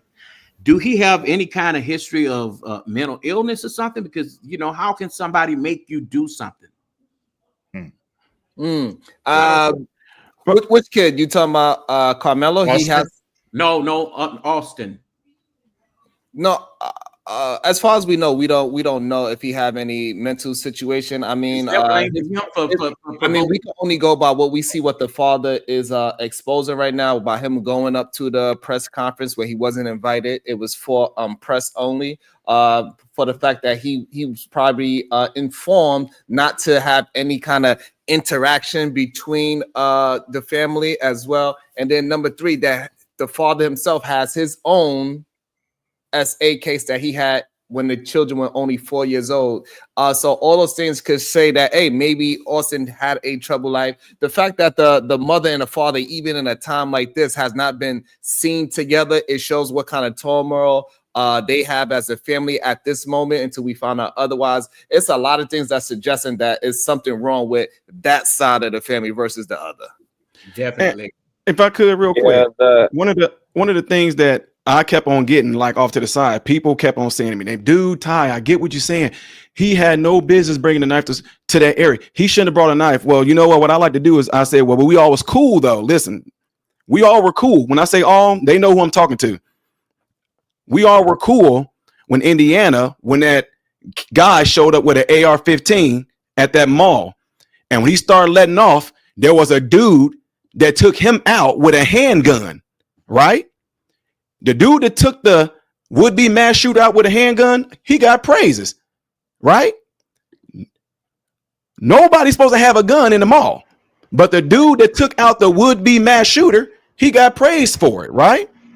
So the reason why I'm saying that is a lot of people don't know that when it comes to certain laws and things like that, like you see these little signs all over hospitals and everything, but a lot of people don't know in order for you to be charged with things like that, it's up to that facility. And it's a joke because it's not a joke. I mean, but it's a joking thing I do with my wife. Sometimes if I got to make a quick run, I'm just telling y'all, I will park in the handicap spot. My wife freaks out. Why are you parking handicap? If the police see you, I said, no, you do know that in order for me to get my car towed or get a ticket, the store that I'm parking in that spot, they have to be the ones to call. The police not just going to pull up and do that. And that's not how it works most of the time. They just don't. So what I'm saying therefore is that in this case, the whole narrative of why did he bring it? I don't know. What if he tell you know what? I like when I got a girlfriend, I got buddies, usually after school or something, we go hiking in the woods. We like sharpening sticks or whatever like that. It can be anything. The point is that no one was crying when that dude brought a gun into the mall, but took out a bad guy with it. You know, so the whole thing of him bringing the knife, it just, I don't know, it can go so many, there's so many variables to it, but it, in my opinion, still, I don't take it as that's premeditated. They forget Boy Scouts too, you know, because a lot of us went to were in Boy Scouts, you know, and it's just if you buy the little utility keychain, it has a fingernail file on it, a little small knife, and what else is on there? Like a screwdriver, right? Yeah, it's like a can opener, you know, a bottle cap opener. I mean, then there's a small little knife. There's a little file on there. Some of them got the little cork thing, so you can had a little. It's all sorts of little things on those little Swiss knives. Yeah, I was thinking about that. That's the only one that's like 26 inches. That's the only one that's like 3 inches, right? Hey, go ahead. Three and a half. Most likely, he was using that for some sort of job. Most likely, it's not 100%, but that's going to be his plan. Did they send you to Boy Scouts and all that bullshit? Yeah. That's terrible. Excuse me, but Easy, what was wrong with my picture? Oh man, come on, man. Come on, Jalen. You had a hood on, bro. We're not doing that, bro. Shout out to you. You had the Klans hoods on. That was no Klan hood. That was the movie, the Phantom Killer of the movie. It looked too much. It looked too much close, like them K Jalen. people. Too Yeah, close. it looked too much like them K people, Jalen. I couldn't let you go. You look like them K people, Jalen. I don't know. Hey, shout out to Just Me, aka the Angry Woman, $10. Thank you, Izzy and Sharon. Split this. The way my money is set up, I'm just glad to see y'all collaborating for a greater cause. Where the regular folks at? Support Izzy and Sharon. Yeah, y'all support and DJ Witch Doctor too. He's simulcaster too. Y'all support DJ Witch Doctor, support Sharon on his side, and support the Ismailite Nation. And shout out to sponsor the show, my man Crown Heights Brainiac. I appreciate you, Sharon. I sent you split and split, brother. Split and split. All right. So shout out to you. Simulcasting. I'm finna simulcast now. Oh, Lord. I don't know how many simulcasts. Wait, hold on. Shout out to America's First Rifleman. Shout out to you with the $5 that you owe me anyway. You owe me another $5, brother. He is getting 20 years. Carmelo, yo, come on, fam. Don't do that. See, I need my other $5, American That's the one Rifleman. that crashed out and burned and called me the hard ER. Yeah, he was wilding. Hey, Sin 7 said they are prosecuting him as an adult. Wow, that's crazy.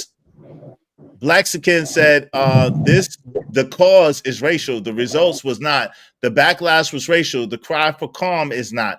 The results will be racial. Damn, I hope not. I pray not. I pray that America has got past that. I pray that we will do better as a country. A studio manager said, why isn't the family demanding to have the videos released if it will prove their son's innocence? Because they haven't released. They probably are going to have it in. Hold on real quick. They're going to get it in discovery when their lawyer has access to it. So they will get the video and they're not going to play it out for the public.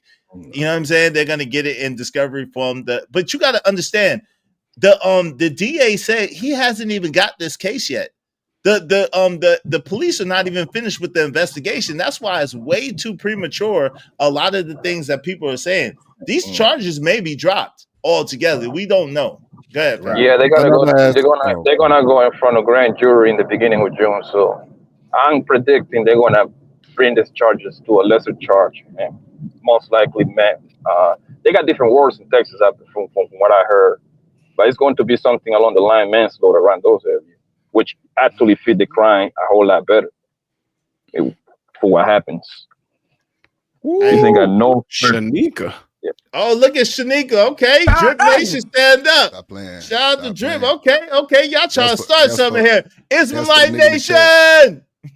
That's for the nigga in the chat. That's 5'4" with a booty, and you threw. Stop playing with me, boy. One of 12 hours. Hey, yo, Ismailite Nation, stand up.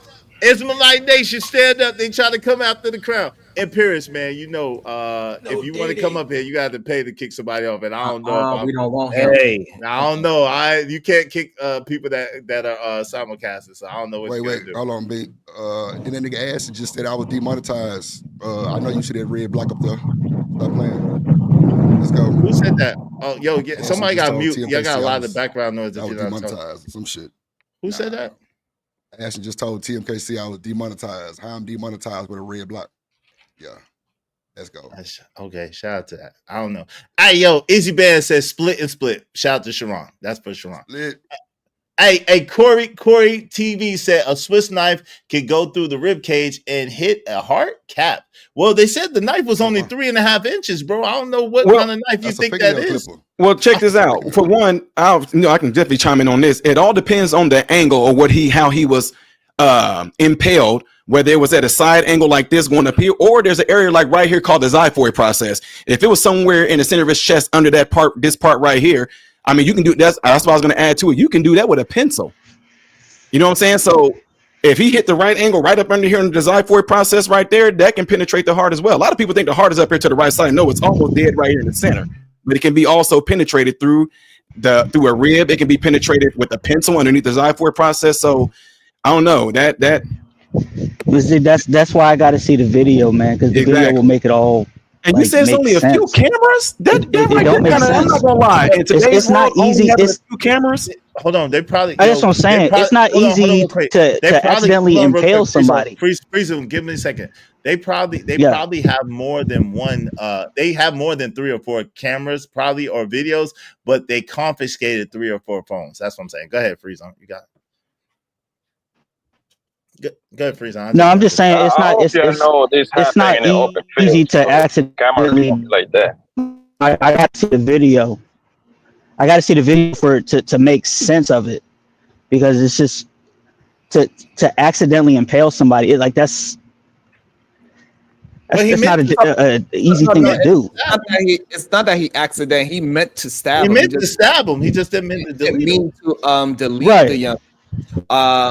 And because of the height, so what MRM is saying is like the height difference, the angle that he was standing, how he tried to flinch, all these things play into the fact that he got stabbed where he got stabbed at. He didn't hit a vital organ. It doesn't mean that the young man was attempting to hit a vital organ. It's a lot of things that could have happened where this situation transpired into him hitting this very important part of his body. And nobody walks around. And that's why I got to see the video, man. And nobody walks around with a 3-inch pocket knife saying like, yeah, this is going to be the thing that's going to be. That's a finger. Because then you're going to have the crocodile have to say, that's not a knife. This is a knife, right? They're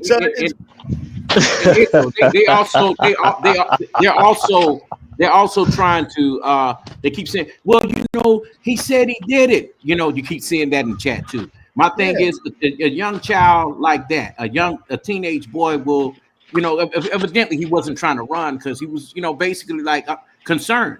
And then he's not a person that knows the law. So of course, if you got somebody screaming in your face and you got so much excitement around you, say, yeah, I did it. Hey, shout out to Monk Luigi. That's going to be. Hold on real quick, Blanco. Hold on real quick. You got a lot of black. Shout out to Monk Luigi, $20. Hold on, something like that. Monk Luigi, $20 said, legally, AM is right. The stand your ground law will be hard to argue due to Penal Code 931. However, to call him a hooligan is absolutely inconsiderate to what this child has displayed positively for his life. And that's what we're saying. That's exactly what we're saying, Monk Luigi, 100%. Thank you. Hold on real quick. Let me celebrate Monk Luigi. Thank you very much, Monk Luigi. I appreciate you. And then, Sharon, you got it, and then Friezo after that.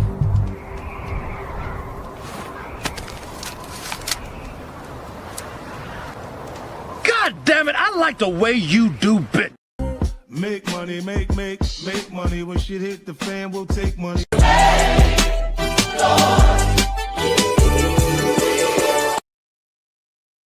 And then Friezo, you got it.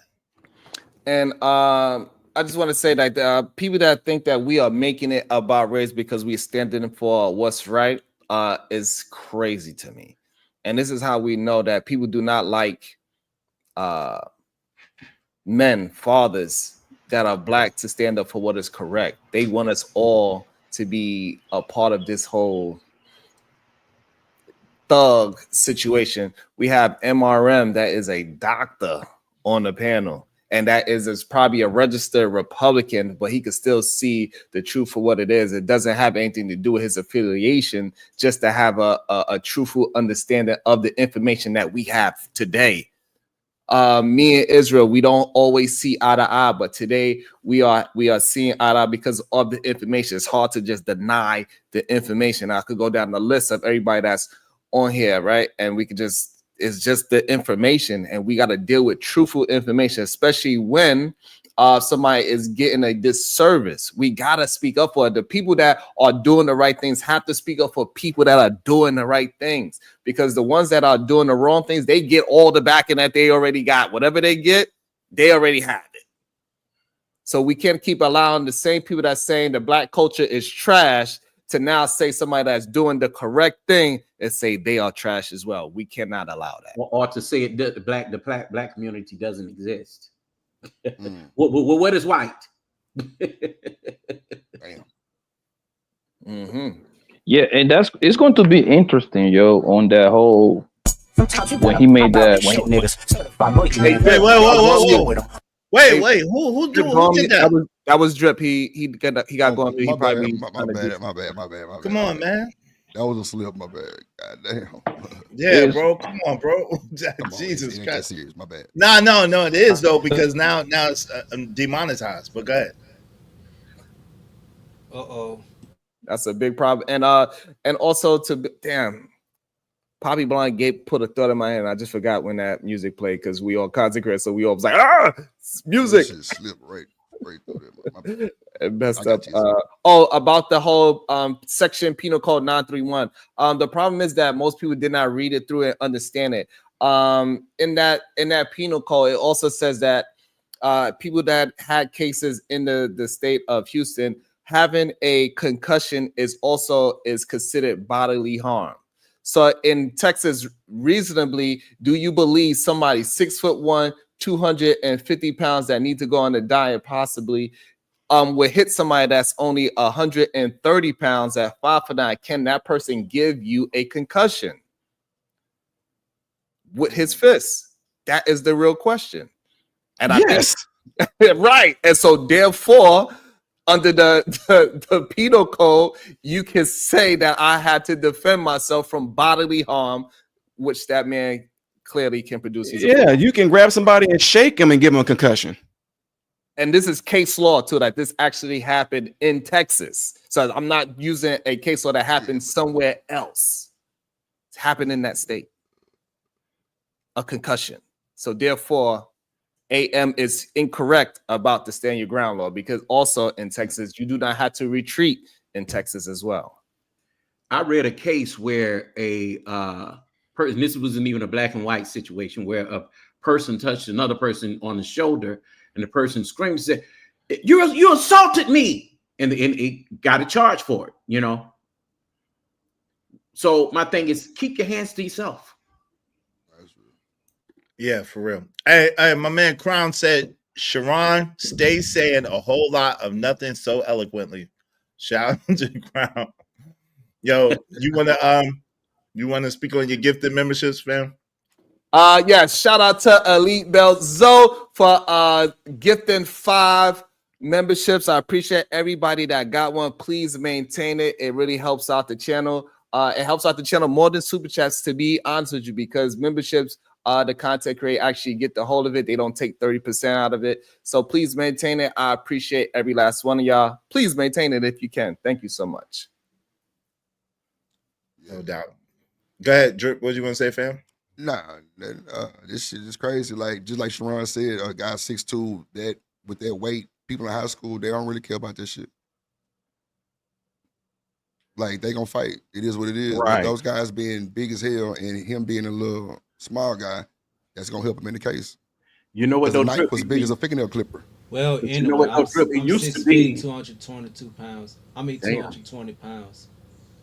Well, Drip, you know this. The thing is too. I guess while we were in high school, you know, I guess the bigger guys didn't beat up on the smaller dudes. Now it's just they don't care. So yeah, the smaller dudes.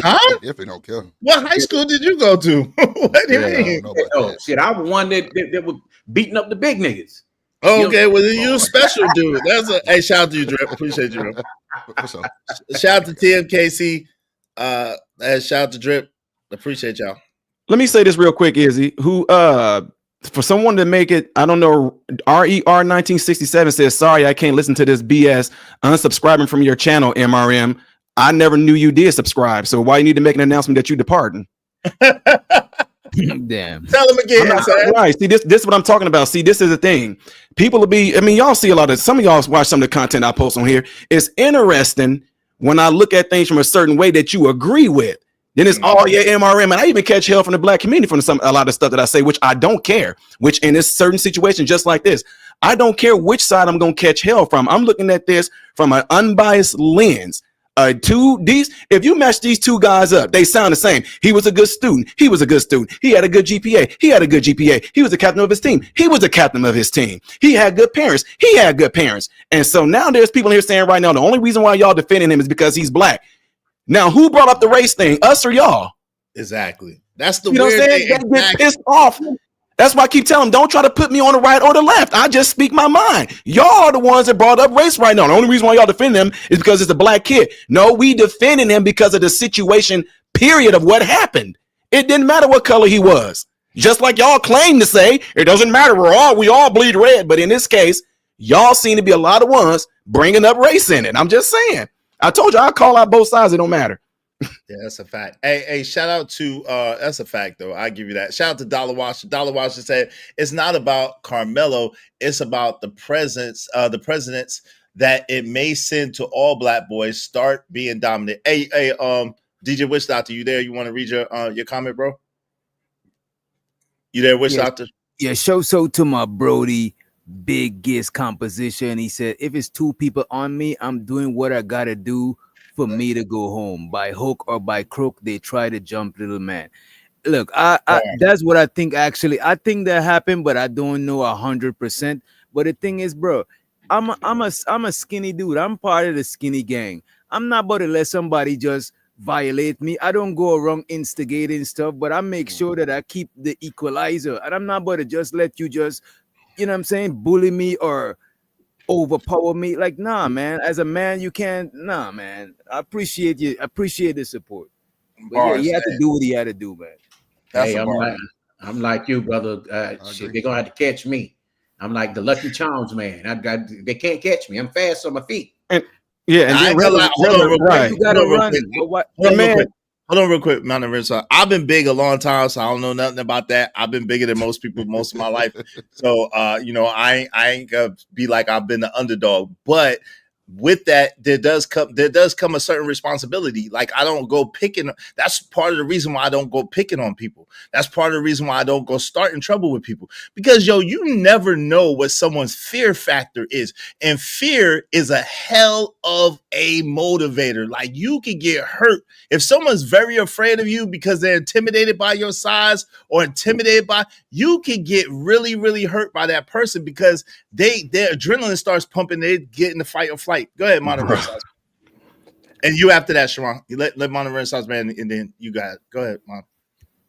Huh? No, you got it. Let me jump. Go ahead.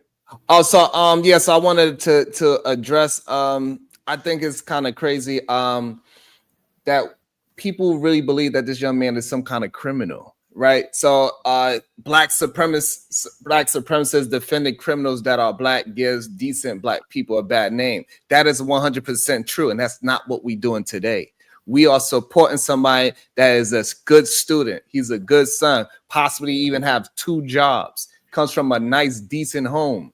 So I'm sorry, Mr. Pennington, you are wrong about your assessment. Every black person that has a, twisted head doesn't mean that they are a criminal.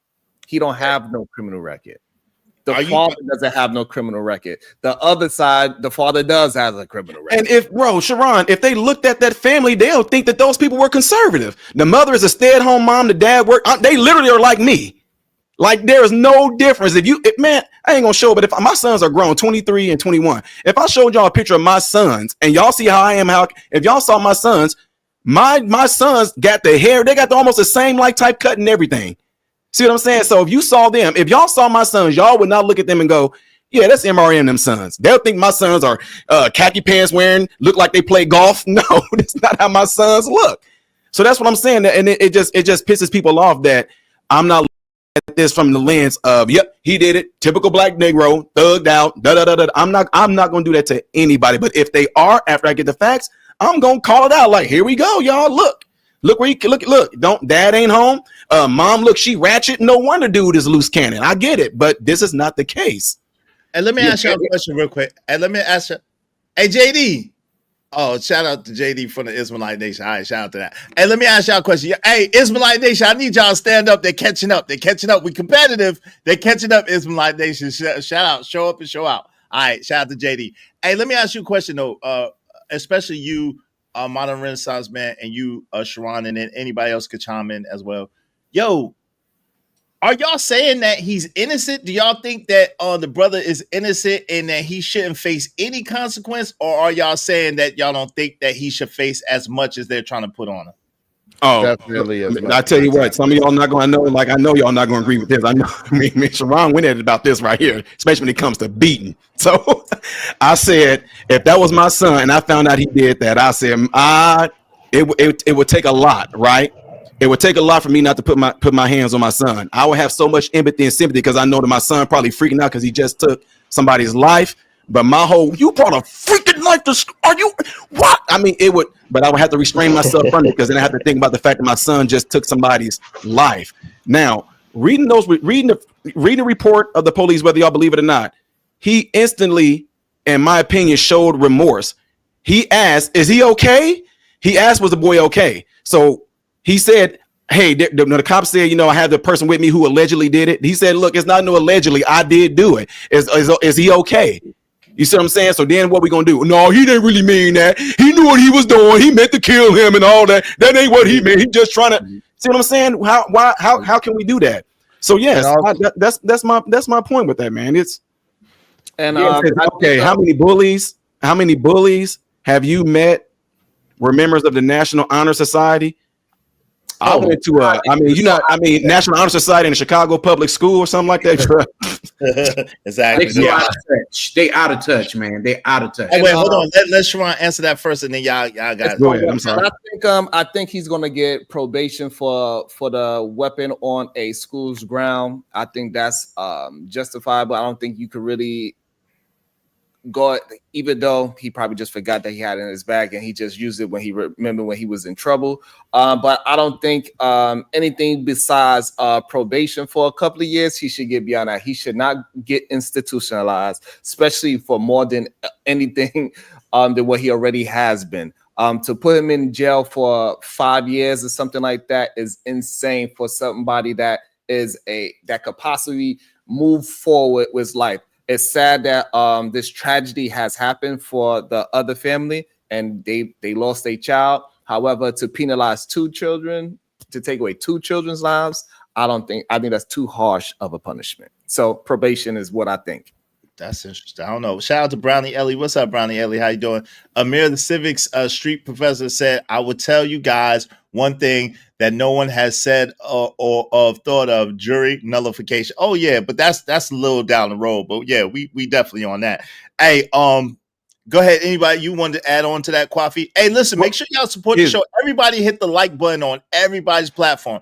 I never did answer that one part, Izzy, though. Hold on real quick. I got you. Whether it be on Sharon's platform, whether it be on Witch Doctor's platform, whether it be on Drip's platform or Modern Renaissance platform, make sure y'all hit the like button. Everybody like on my platform. Like. And if you enjoy the content, you enjoy your favorite content creators, go ahead and support them, man, and support over here. We appreciate y'all. Absolutely. We hope y'all enjoying the discussion. Let me let Kwafi go, and then Modern Renaissance, you got it. Go ahead, Kwafi. And I want to salute to JD as well. Thank you so much, JD, because you missed one from me. Oh, yeah. JD. My bad. Hold on real quick. JD hit both of y'all, I think, right? Shout out to JD, and shout out to JD from the Ismailite Nation. Salute. And Big Giz for the 5 gifted memberships to the Not For Humans. Shout out to him. All right. Go ahead, Kwafi, my fault. Yeah, and the thing is, they was expecting this young boy not to have any kind of support, him not coming from a decent home. They wanted to put him in the category of every other, as they would call them, pookies, in the street. And I'm glad that this family is a good family, But then again, you could come from a good family and still And this is the problem too. A lot of us think that because our names are squeaky clean and we don't have criminal records, that we're good people. I've worked in law enforcement with some of the worst people ever that should not have ever had a gun or badge. You know, and we're trained to believe that because a person is a convicted felon too, is armed and dangerous. There are categories of felons. There are nonviolent criminals, and there are also criminals who are career criminals that are violent. You know, but I just want to say, I big ups to Karmelo's family for really being able to hold up to this. Not saying that I don't hold sympathy for the Metcalf family, but there is some serious dysfunction there. But because they are white, since they're bringing up race, it should be a privilege for that. Hey, shout out to Shanika showing out for Drip. Hey, Israelite Nation, where y'all at? Go ahead, Drip. Shout out, man. Tilt your head back and catch that drill, and you stop playing. So you done? Shout out to the Drip Nation. Yeah, yes, sir. Hold on, real quick. I apologize. You got it. Give me 1 second. Let me just celebrate them. Shout out to my man JD1975. Thank you so much, brother. And also shout out to Free Zone Lou. Thank you very much, Free Zone Lou. I appreciate both of y'all tremendously. Israelite Nation, stand up. I appreciate y'all. Salute. I'm gonna celebrate y'all in a minute. Go ahead, Modern Renaissance, man. Appreciate it. So first of all, let me go ahead and say those because I'm streaming this on mine too, Izzy. Those of you guys are watching this right now, make sure you all go ahead and subscribe to Izzy. He goes live a whole lot more than I do. So does Sharon. Go over there and check out their channels. Go subscribe to them. And don't be a keyboard warriors. They will bring you up to argue your point. Okay. So make sure y'all go over there and subscribe to them. So I want to make it clear to a lot of people that are watching rather on your channel and also on my channel right now. I think a lot of times people are projecting. Y'all are thinking that we are up here defending what he did. That's not, we all are saying, man, he shouldn't have stabbed him. We wish the boy went. That's not where we're not saying that. We're all saying, hey, that was messed up that he stabbed him. It's messed up that the guy lost his life. It's messed up that Karmelo is going to be affected by this too. Nobody is saying that what he did was right. So I think people are getting the messages mixed up there. We're not defending what he did and saying, yeah, he should have did that. That's not what we're doing. We're just now speaking on the fact that it did happen. So now what? And when it all comes down to it, whether you agree with me or not, that twin would still be alive if he did not put his hands on him. Y'all, let's keep it real. Athletes among athletes, testosterone amongst testosterone. I'm about to show you up. I'm about to show how big. I mean, we don't know what was going through the young man's mind. I'm about to show them. I'm about to get this little dude and throw him out. We don't know. But the fact that it did happen is all we can go off of. And if there are videos out there, again, I hope that those videos come out because it can change everything up. But I am surprised that something like that happened, that the typical teens that are at these meets, everybody didn't bring their phone. Now, I'm surprised they didn't slip through TikTok or anything. I'm surprised they only a few phones.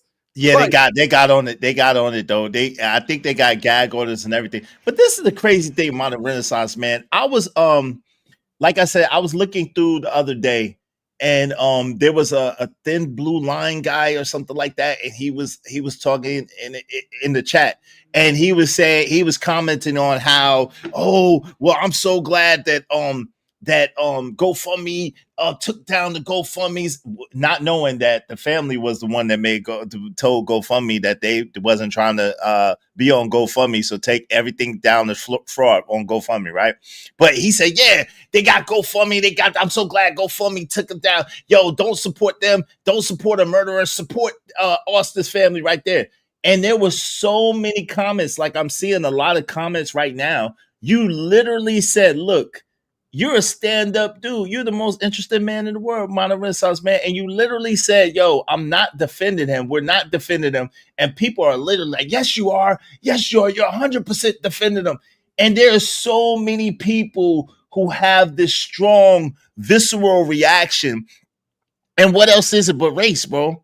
But they had no problem when I defended Kyle Rittenhouse. Right, but what else? That's what I'm saying. What else is it but race? That's what I'm saying. That makes people this adamant and this visceral with their reaction and so like violent about their opposition to us just saying, listen, yo, let the trial take place. We don't think that he did the right thing. But it's not first degree. It wasn't premeditated. He wasn't intentionally trying to delete somebody. Why is that such a problem for people? It's weird. No. I think it's like because they're high on their emotions and everything like that. They just, they're high on their emotions. And at the same time, because of a lot of stuff that we've seen in the media, a lot of stuff that like I said, with the cow thing, they saw that I defended a lot of things when it comes in regards to that. And now that it's come to fruition that we seeing what we're seeing right now. Now it's like, wait a minute, hold on, Ty. Usually when it's a black person doing something, you saying, yep, black person did it. They messed up, they ratchet. But wait a minute, what? I told you, I'm going to look at this from an unbiased lens, man. And it does not matter what a lot of folks say. I'm telling you, you're not gonna box me. So Kyle Rittenhouse, we got video. Did Kyle Rittenhouse mean to delete that dude? That he took his head off? Kyle Rittenhouse like, no, I was defending myself. They chased him. One dude tried to hit him with a skateboard. Kyle Rittenhouse popped. The other dude sat there and put a gun to Kyle Rittenhouse's head. Kyle Rittenhouse popped him. But I'm defending that. I'm like, y'all, we see it. Dude running. They chasing him. So if we seen the video before it even happened, they say, hey, Kyle, why do you have that? Why do you have that gun? He said, I have it for my own protection, is what he said. People said the same thing. What is Kyle Rittenhouse doing with that? He didn't need to be bringing no gun to nothing like that. But he did.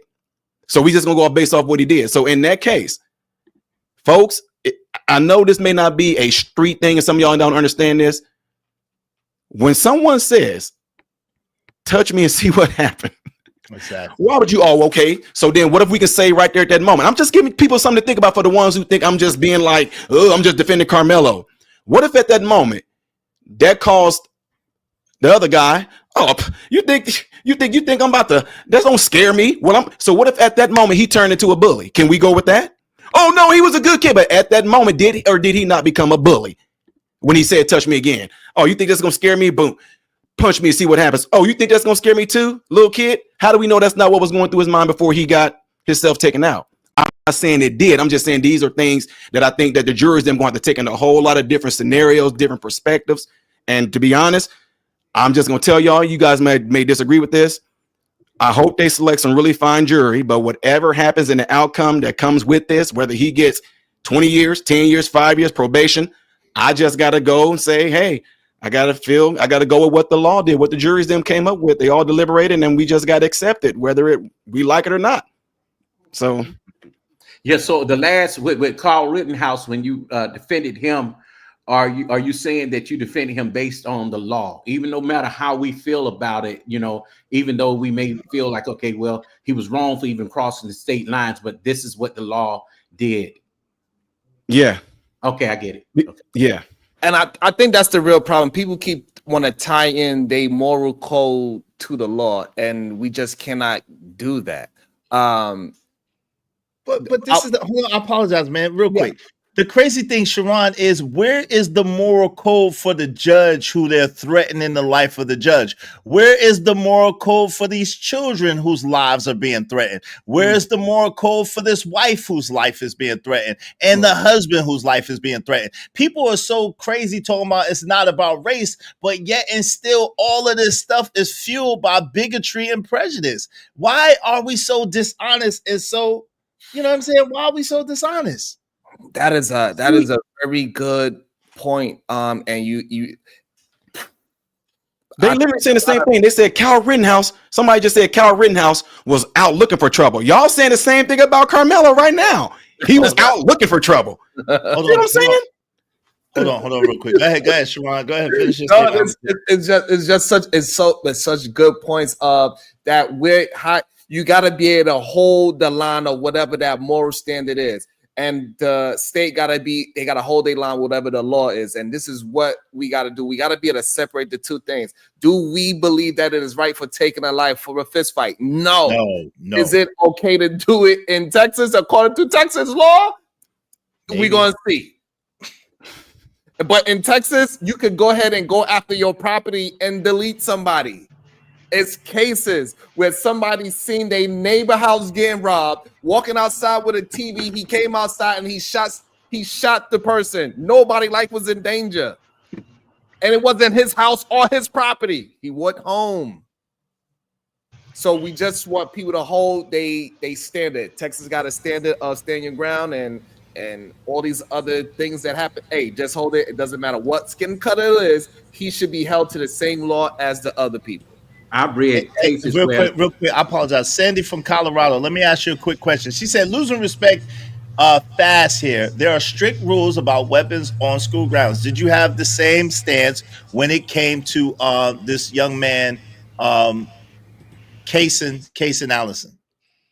Did you have the same stance when it came to Kaysen Allison? See, a lot of you who are asking the question, if he wasn't black, would we feel the same way? A lot of you need to ask yourselves the same question. A lot of you need to have a look in the mirror and a deep reflection upon yourself. Right. If the roles were reversed, would you feel the same way?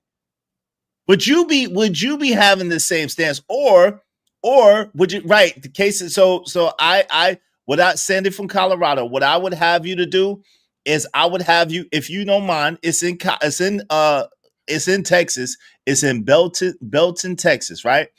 And what I would have you to do is look up the facts of this case, and you will see that it's a young man, 18 years old, who happens to be Caucasian, who did the exact same thing, but 2 times worse, because he stabbed the kid multiple times in the bathroom, went to the bathroom to have a fight, said he didn't want to fight. When the kid swung on him, he stabbed him and sliced him up.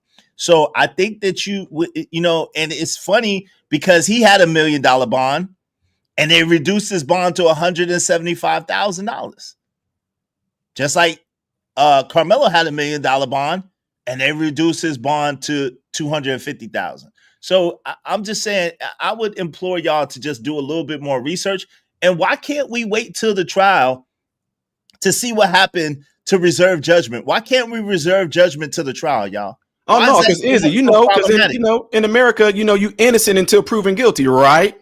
Not in our America. You're not in guilty. the court of public opinion. Absolutely not. You're just guilty. They didn't even know. You're just guilty. You didn't know. If they prove you innocent, then it's going to be a war. It's a problem. Don't be surprised if, I'm just saying, I don't know if it's going to happen like this. I wouldn't be surprised if it was involuntary manslaughter, and then he get a charge for bringing the weapons on the, because it's going to be up to the stadium or wherever it went to. It's going to be up to them to charge him for bringing the weapon there. So I can see. Now first, I apologize. He saved the life. Number one, right? Number one, he saved the life, right? But then number two, beside him saving the life earlier, number two, they're not even letting this young man graduate. I could understand him not being able to walk. I could understand him not being with his class, but they're not even they're expelling him and suspending him. Why wouldn't they at least let him get his diploma that he's earned all this time, a 3.7 GPA student? Can I? That's optics right there. Like, hey, if you look at right now, the high school that I graduated from is MacArthur. We had a football game going on there, right? Y'all can look it up. This went nationwide at Eisenhower High School in Decatur, Illinois. A big, huge fight broke out, right? I mean, football players, everybody. It looked like they had an NBA did when Ronald Teston went crazy, right? It made the national news. We were almost out of school for 3 weeks. Jesse Jackson came there. All kind of folks came there. We had the police walking through our high school in riot gear and everything like that. Those 6 guys that started the fight and ended up hitting people in the crowd, they did the same thing to them. Now, nobody lost their lives, but they did expel them and told them, no, y'all can get y'all GED. But as far as y'all showing up to the school and things like that, they told them no. They just said you can't graduate at this school because of all the things that happened, because we don't know if you just never know. It can be for y'all safety. They don't want no fights to break out, and it had to do with optics. But they told them in order for you guys to graduate, y'all got to get y'all GED. But you definitely not going to be walking across the stage or anything like that, because we're doing it for our safety and yours. So, Israel, Karmelo was just that smart to where, you know how you're in the 12th grade, you only take 1 class. Yes. And you don't have to go back, but now he don't have to go back at all. He goes back because he is like a leader for the football team, a leader for track and different things like that. That's the only reason why he's there at the school. He could graduate now, but it's sad that they won't let him walk. Like they're not giving him. They suspend him, expel him. So that's gonna put him out. What's up? It's whatever, man. How you doing, family? Good to see you. Jay Lewis said, if it was black on black, would you have the same stance? Be honest. Heck no. This would not be a conversation. Stop playing, you guys. Like projection. Well, no. I think what she's saying in the sense of would people be saying, oh, well, you know, would people have a problem with it? Would people be like, oh, well, he should get the death, he should get the stiff punishment, or he should be expelled, or he should. I think she's saying from that standpoint more so.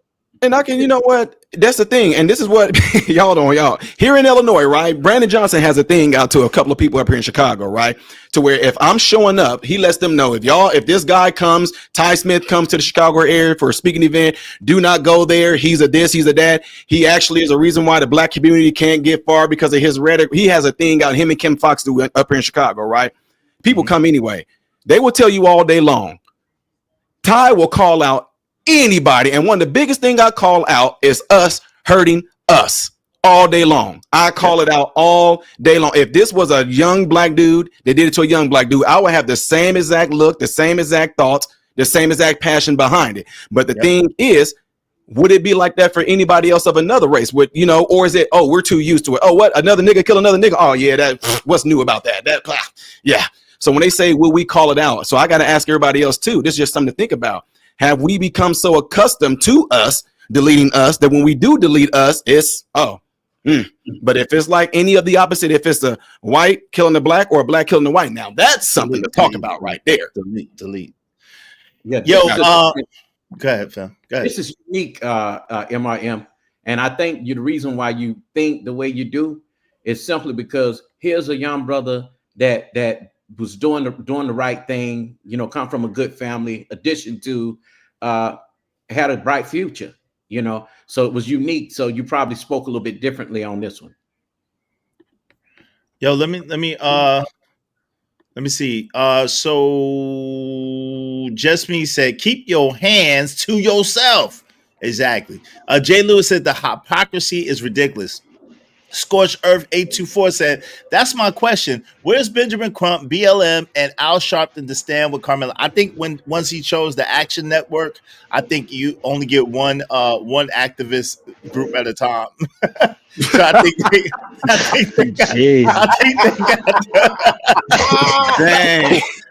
they got the monopoly on this one player. They're like, yo, relax. They got the monopoly on this one. That activist, what's the name of that group? The Action Network. They got the monopoly on this. They're tired of seeing Ben. Yeah, hey, Jay Lewis said, and if it was the same circumstances exactly, is it? Bishop J. Jermaine said, y'all are defending a smart guy for deleting a white piece of chicken. Is man? No, fam, stop playing. We're not defending the deletion. Why are y'all like this? Why are y'all like this? We are not defending the deletion. This is what we're telling you. We all value life and are saying that you should value life. And we've all said, most of us have said, you know, our condolences to the family and may he rest in peace and stuff like that. We're not defending the deletion. What we're saying is we don't think that he did it intentionally. That's all we're saying. And on top of that, I'm saying, and I think a couple of the brothers are saying too, that they should not be up here trying to crucify this brother or trying to make him out to be a criminal and a thug when he hasn't been. Go ahead, y'all. I want to just address the super chat. It says, so your argument is some white guy got away with it wrongly, so we want some black guy to get away with it wrongly. Do you hear yourselves?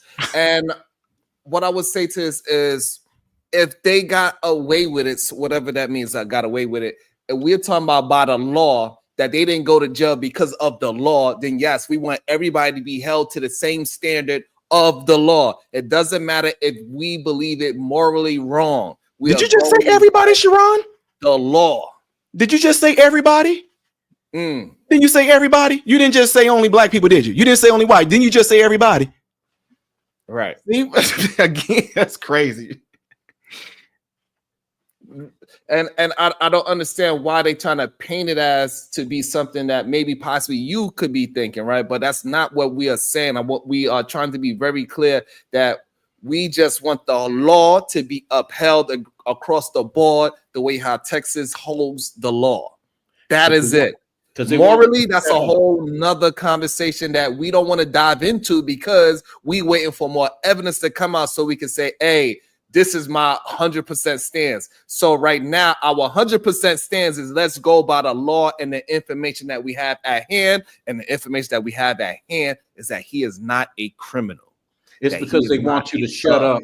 They want you to shut up about it when it happens. And then these other crazy folks, they're more like, yo, but you shouldn't act the way they act.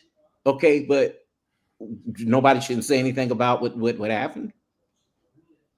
I mean, that's the thing, and that's the thing that's kind of pissing me off, because it would be different. Yo, we got judges being doxxed, y'all. We got judges being doxxed. The woman is getting doxxed. She's getting death threats. Like, come on, where is it? It is hypocrisy, Jay Lewis. It's ridiculous because people are being this self-righteous, and this is how this country got into the mess that it got into.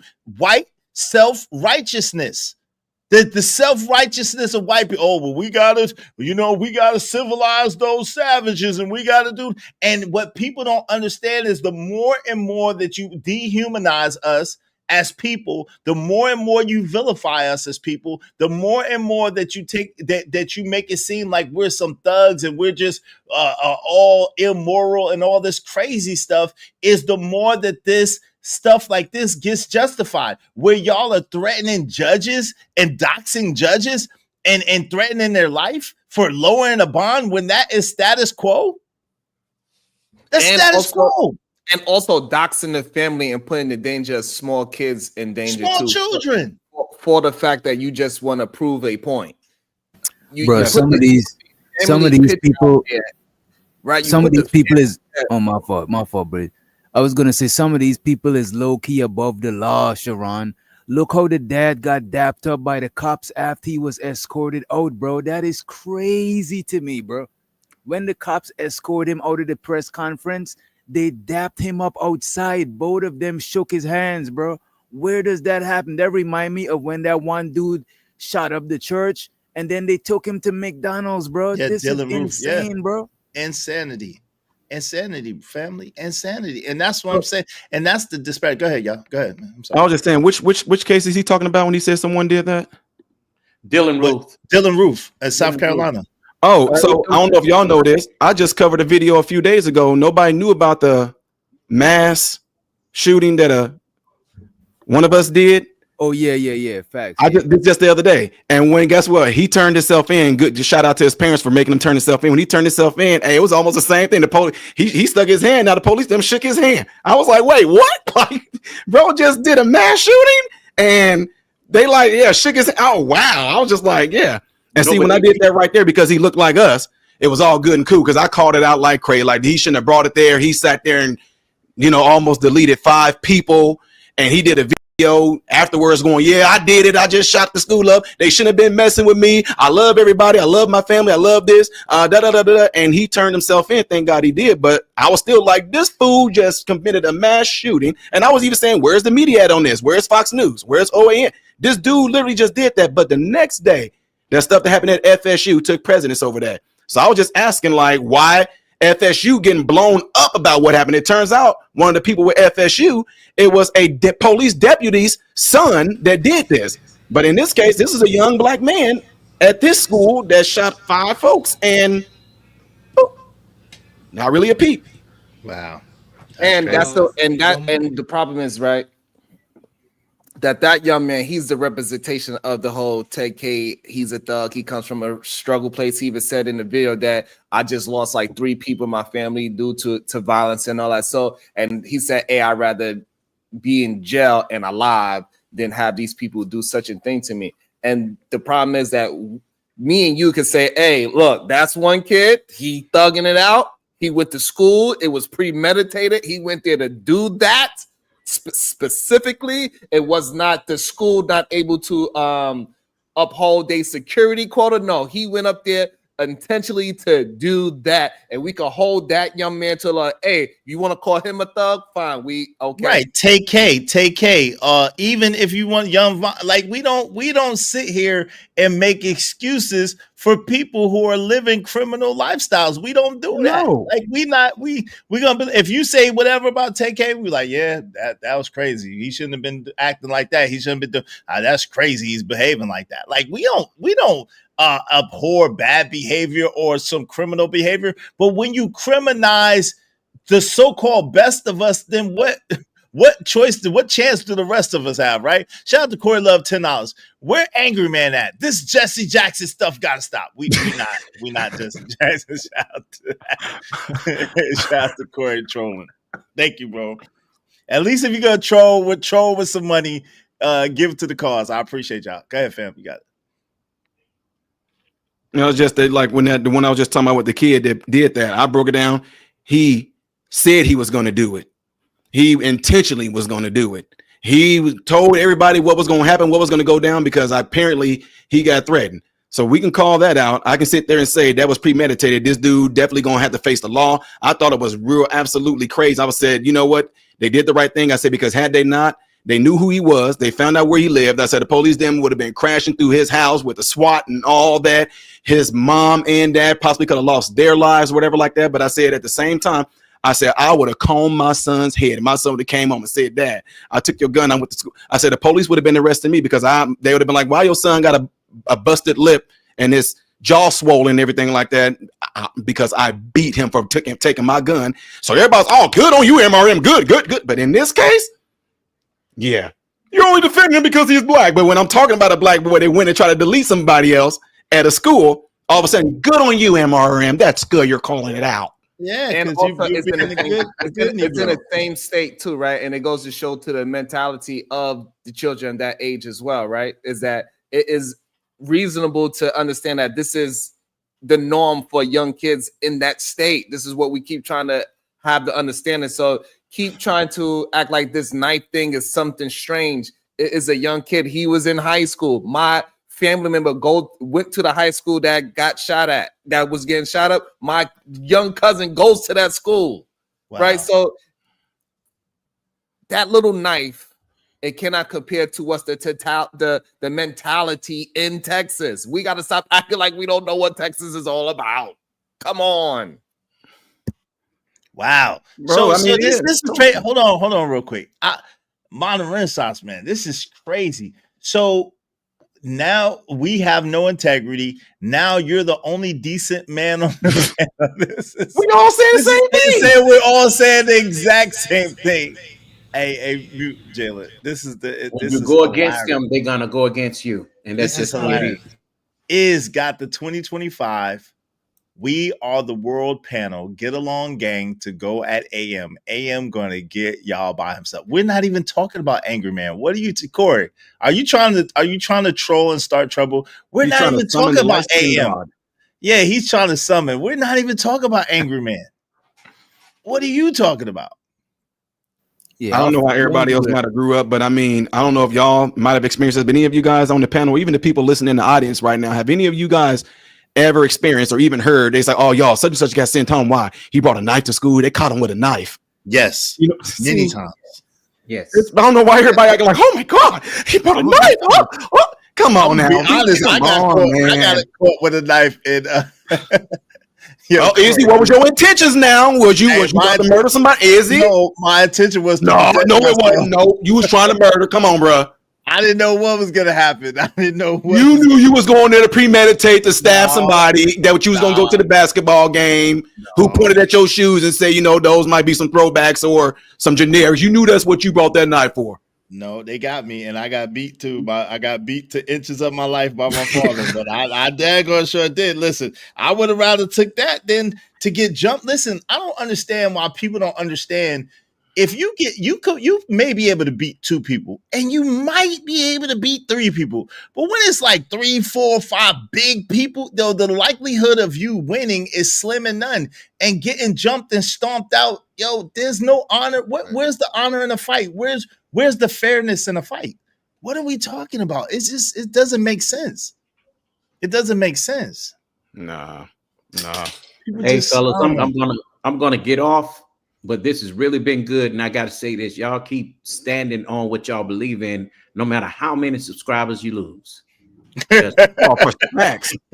Shout out to Sure. you. Yeah. And no matter how many subscribers we lose, it's all good. No, for real. Yeah, that's Hey, that's Easy? What you mean, yo, Easy? So you said stop being a PUSSY. Easy. You don't know that people have lost their life in a fight? Like, why do y'all act like people haven't lost their life in a fight? Their brain starts bleeding. They get all types of stuff. Y'all gotta stop this. Yeah, that one guy, you know, I forget, I can't really state the name right now, but there was this one guy, I mean, he was black and he ran up and did the knockout thing. I don't know if y'all heard about that. He did the knockout, ran up out of the car, hit the older guy, the gentleman fell, hit his head. They found out who he was, they arrested him. And like a year or so later, the guy was like in and out of comas because of the brain injury. Well, the man ended up dying as a result of his brain shutting down. So now they charging him with life. Yep. And it's like, and again, he was black and he did this to an older white man. I called it out. Oh, good on you, MRN, for calling it. Come on, man. Y'all, if y'all are some of my subs in here, y'all know I'm keeping it flat out real. If some of y'all just kind of joined my channel not too long ago, it's obvious based off of some of your comments. You definitely have not watched my channel long enough.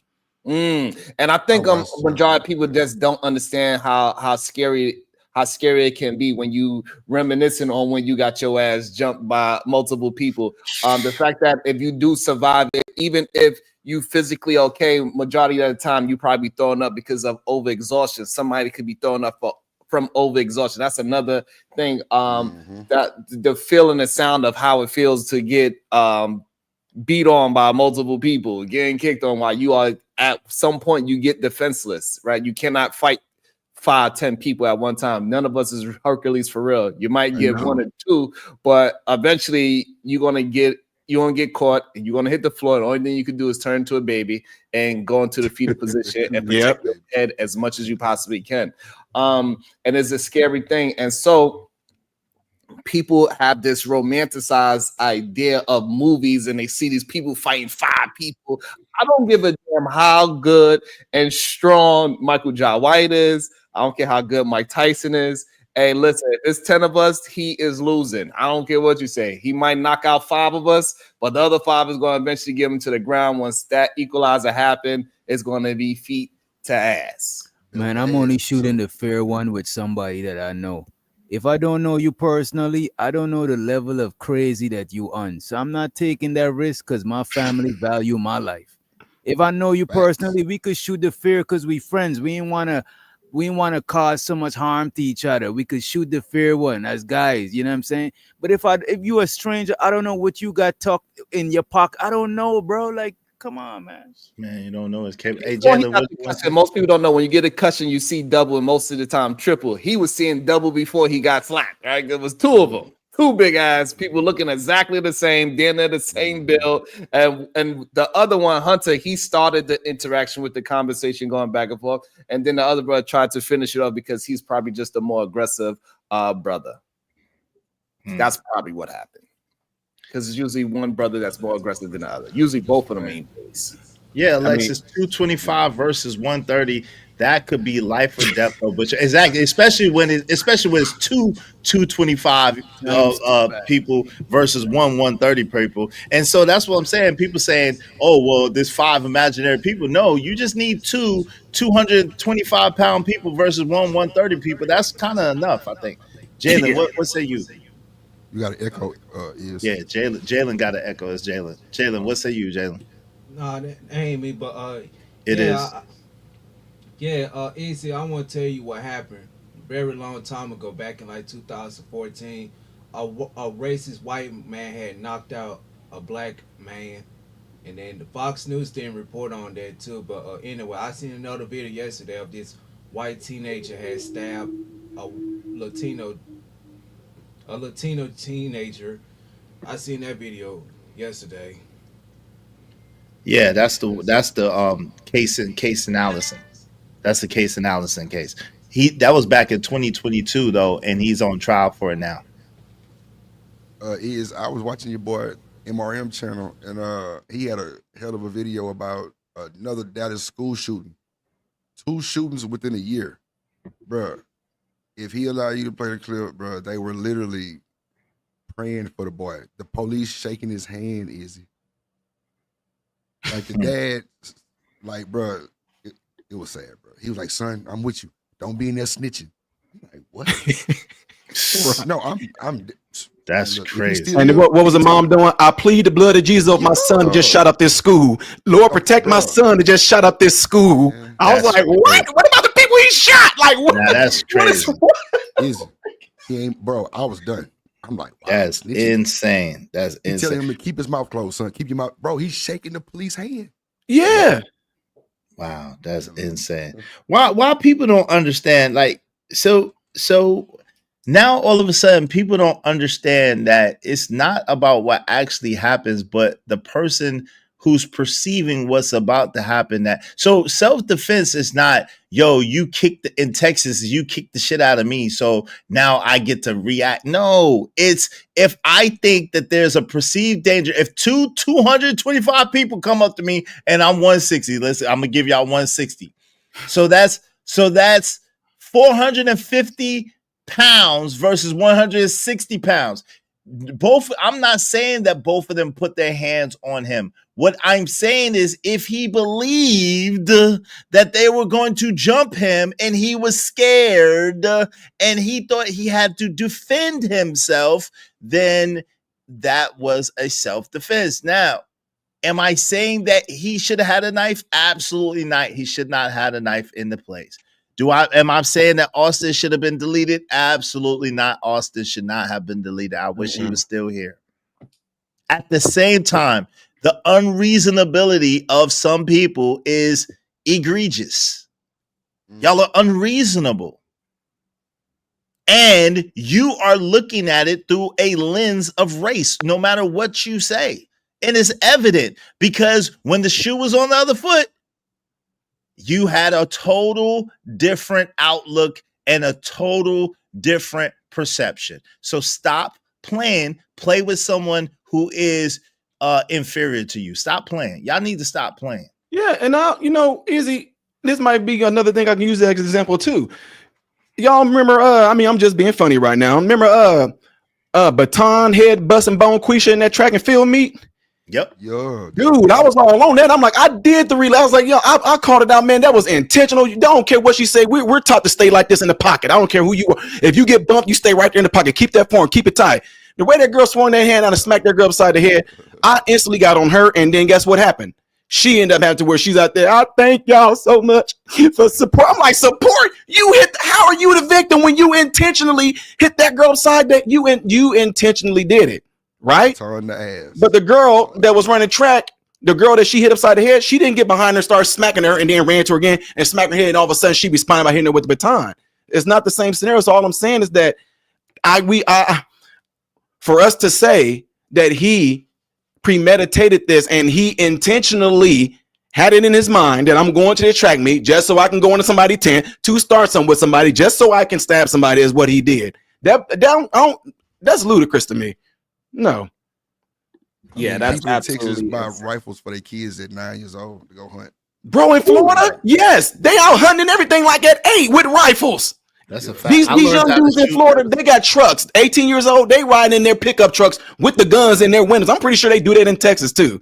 But I mean, come on, y'all. We can't act blind all of a sudden. Yeah. And then, bro, it was 3.5 inches. Ain't that like a fingernail clipper? Yeah, that's what I'm saying. That's a pretty small knife. 3.5. And if anything is going to come to be, I would love it if they were to say, okay, we release the autopsies and they can say, oh, it penetrated between the 6th and 7th rib or something like that at a transverse angle. I'll be like, okay, that's another thing too. They're going to look at that and be like, y'all, that was the most freak accident way. Cause it's going to be pretty hard to go through the sternum, right? With a 3-inch knife, unless that sucker has a bunch of weight to it and it was super sharp, but we don't know that. But if it went through a rib at a certain angle and penetrated what part of his heart, we don't know if it was the right side, the left side, what ventricle, if it an artery, whatever like that. But when you go through these things and you see like the autopsy, it gives you way more detail to where they say, yeah, based on the angle of the knife and this and that, that was definitely a freakish way to get hit. Like, but what if we find out that it was actually a spike cleaner? What if we find out, like they're alleging, that was a spike cleaner?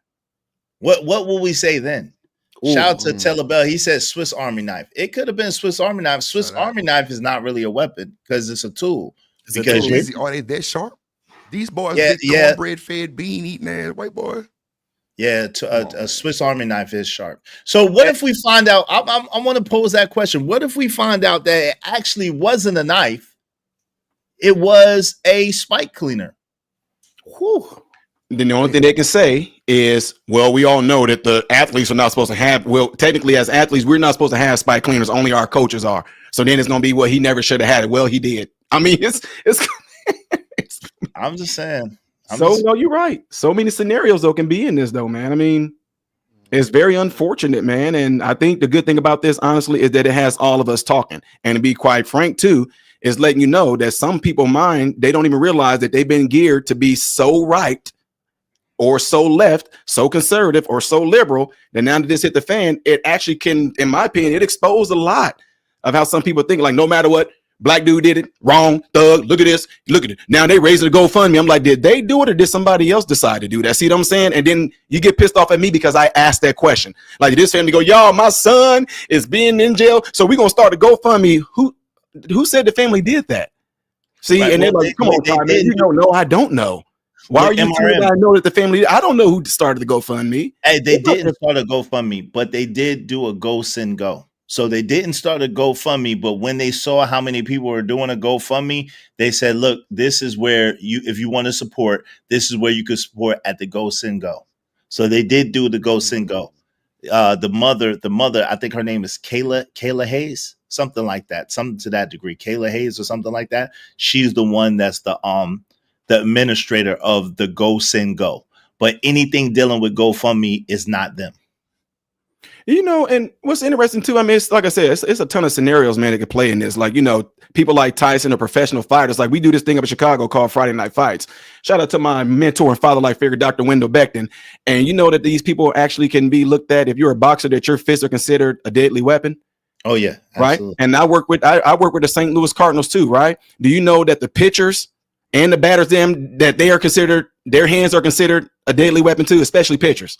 You got to register. So like if a pitcher sit there and throw an object and kill somebody, they're going to say, dude, you a pitcher. You knew that you was, you know, it's a lot of stuff, man. Hey, that's true, because you have to register your hands. Yes, sir. You don't have to register your hands. Tyson. That's not true. So you don't? No.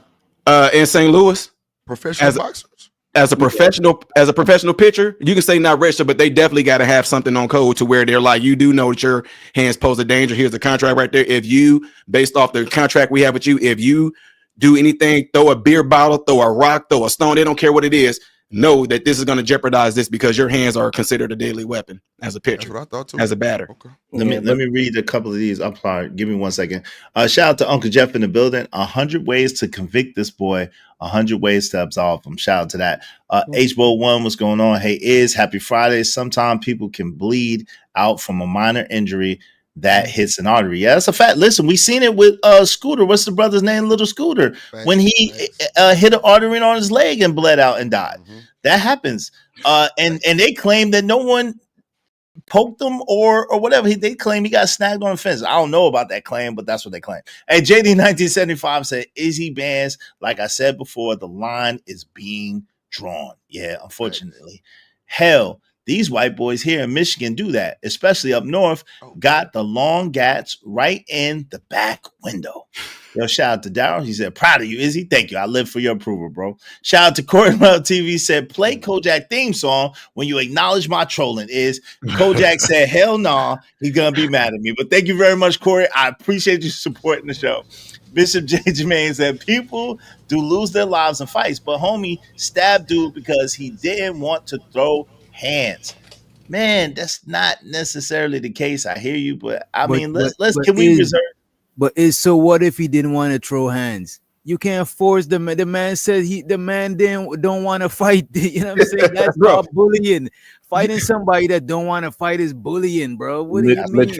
Yeah, but they supposed to fight. Otherwise, they're pussy if they don't fight. Like what? Why did he say? That's what they saying.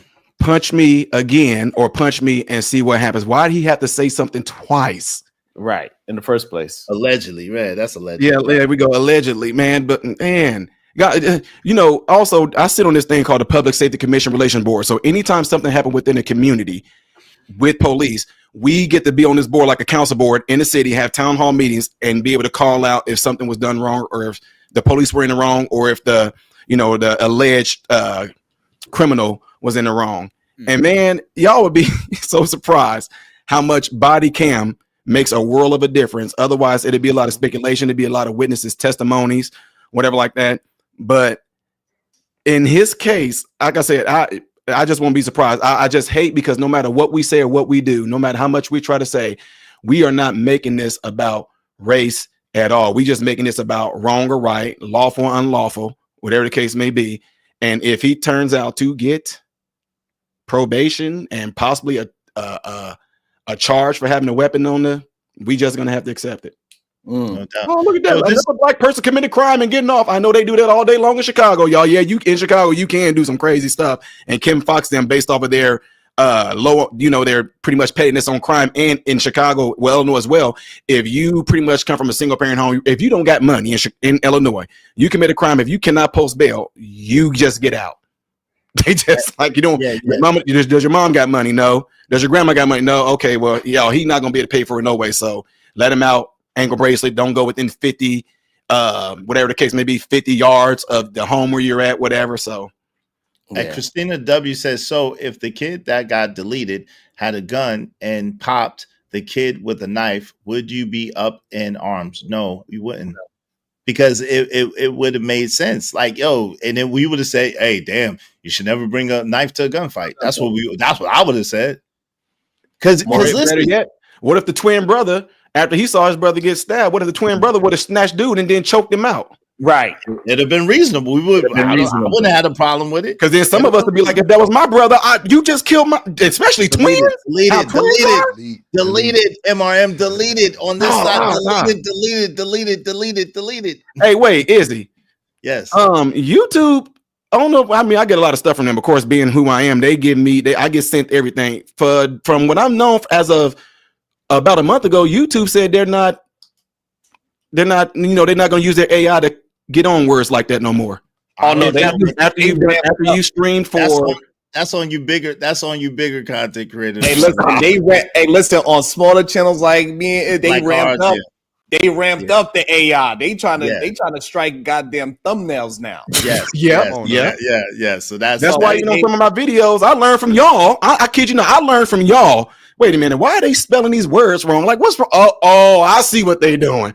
I'm like, there ain't no wonder. I posted a video. I'm like, how has this video been up for 5 hours? I only got 100 views. Oh, I actually used the word and spelled it. Okay, so if I spell it wrong or whatever like that, long as they can enunciate what it says and pick up on it. Yeah, that's how you do the bigger consequences.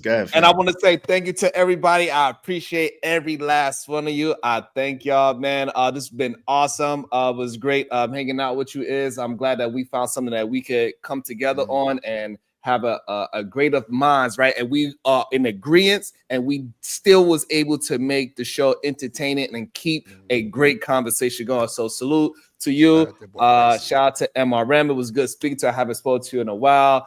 Witch Doctor, salute to you. And anybody else that's on the panel. Hopefully I didn't forget everybody, because we had a lot of people here today. Salute to everybody that support. Thank you. Keep on. This is the only way we can keep alternative media going, because regardless, this place has not been an echo chamber. The people that don't agree with us been speaking their mind, and the people that's agreeing with us speaking their mind. So salute to everybody. This is the only way we can keep going. Hit that like, hit that share button. Thank y'all so much. No doubt.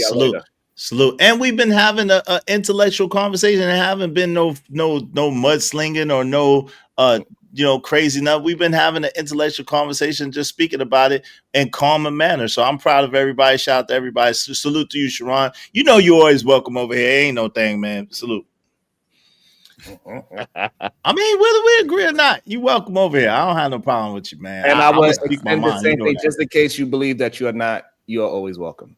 Just in case if you didn't believe you was. That's real. I know I'm not. Peace. Hey, shout out to Jerome Audrey. Why should he do time for self-defense? That's an interesting question. I mean, listen, that's in the eye of the beholder. We gotta see what's going on with that. But I can see what you're saying, right? I can see how you feel. Yo, what's going on, Daryl? Welcome to the conversation. How you doing, man? And Uncle Jeff, welcome to the conversation as well. Salute to y'all. What's good, bro? I'm about to join from my other phone real quick. Give me a second. Okay, cool, no problem. Yeah. Yo, Uncle Jeff, what's going on, man? How you doing? What's happening, man? Y'all hear me good? Yes, sir. All right. Like I keep saying, with this young man, I think Black people are at a deficit because we never give each other grace we don't deserve. I think this young man needs an extra dose of grace, and I'm the last one to condone ghetto ass behavior, but that's not what this is. That's the more we look at this, the less that is that. And I just don't understand the hurried up nature. Black people are always ready to run to the law when it has to penalize other Black people, when there used to be a law that you couldn't read. Used to be a law you couldn't be out after the sun went down. So how foolish do you look standing on the law, especially somewhere like this? And I'll say this in Landing Plane, there is absolutely no situation in this country that involves a person with melanin and a person without that does not have a racial undertone. And I don't give a damn what it is. And it's not us that put it there. In the words of Paul Mooney, they keep complaining about how we played a race card. Well, damn it, who put it in the deck? We didn't make it this way. It just is. And the quicker we are understanding of that and stop bullshitting and acting like it's not, race is in everything, because that's how it started here.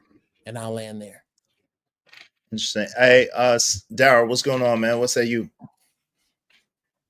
Y'all still talking about little man who you know what I'm saying, who got his guy back in? You feel me? Oh, that, and also I started out with Kason Allison. I don't know if you're familiar with that case. Kason Allison is a young man. He's Caucasian, and he got into an altercation at a prom, a verbal dispute at a prom with a young Hispanic man, I think, named Joe Ramirez. And they were familiar with each other. It was over a girl. And so they were trying to plan to fight each other. And Kason invited Joe to fight behind his barn or something. And Joe declined. And Joe said, let's fight in the bathroom at school. So some sort of way, Kason ended up in the bathroom with Joe, to fight, and then said he didn't want to fight. And when Joe swung on him, Kason stabbed him and sliced him, and that was in school. Initially, he was on $1 million bond. Eventually, they reduced it because he was 18 at the time. Eventually, they reduced it to $175,000. And this case started in May of 2022, and they're just now going to trial this month, of 2025. So it's very interesting to me how Kason is claiming self-defense in this particular situation and saying that he was going to get jumped, even though only one person attempted to put their hands on him. So that's to my people over there at my man MRM's station who are so adamant about this. You know what I'm saying? It's ironic that that's the case. You know what I mean? So, but shout out to Taylor Bell, said, damn, they country as hell. Fight behind the barn. Yeah. They was in Texas. They were in Belmont, Texas, I think it was. Belmont, Texas. Yes. Yep. Yeah. Belmont, Texas got more barns and barbershops. Hey, 2 cents. I need you to wave in the back. Hold on real quick, Daryl. Give me 1 second. Nothing wrong. Give me 1 second, Daryl. Give me 1 quick second. Hey, 2 cents. I need you to wave in the back. I'm not familiar with you. So I need you to wave in the back so I know it's you. So I know it's a person and that you're not trying to get us. 2 cents. Wait, let me let me see your face, family. Let me see your face. Hold on real quick. Let me see. Hold on. What's up, D-Town?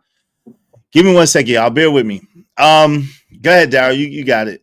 Give me when I bring them up.